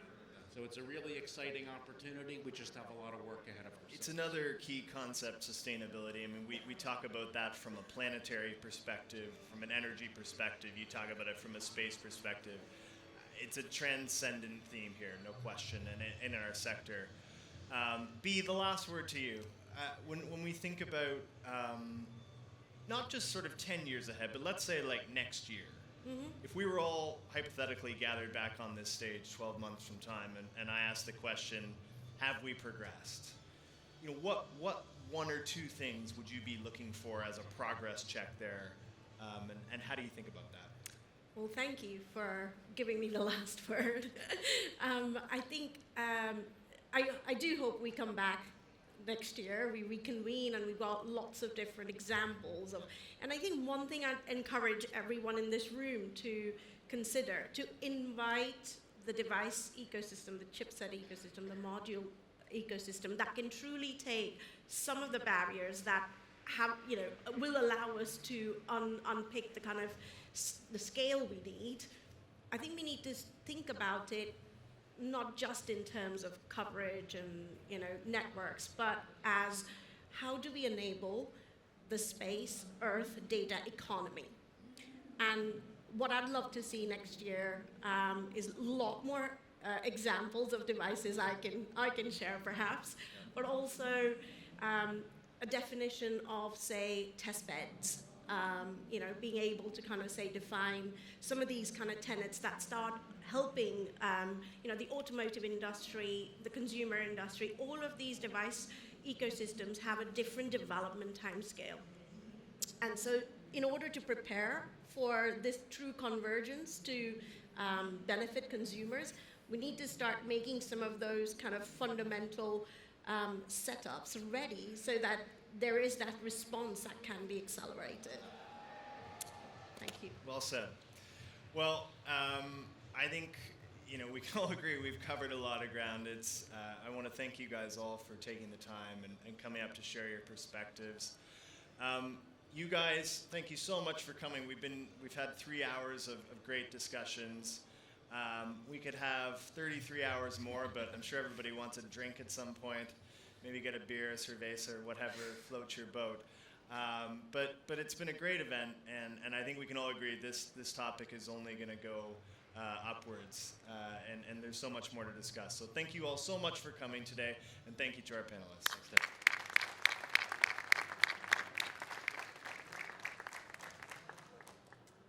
Comtech is leading the convergence of satellite, space, terrestrial, and cellular technologies.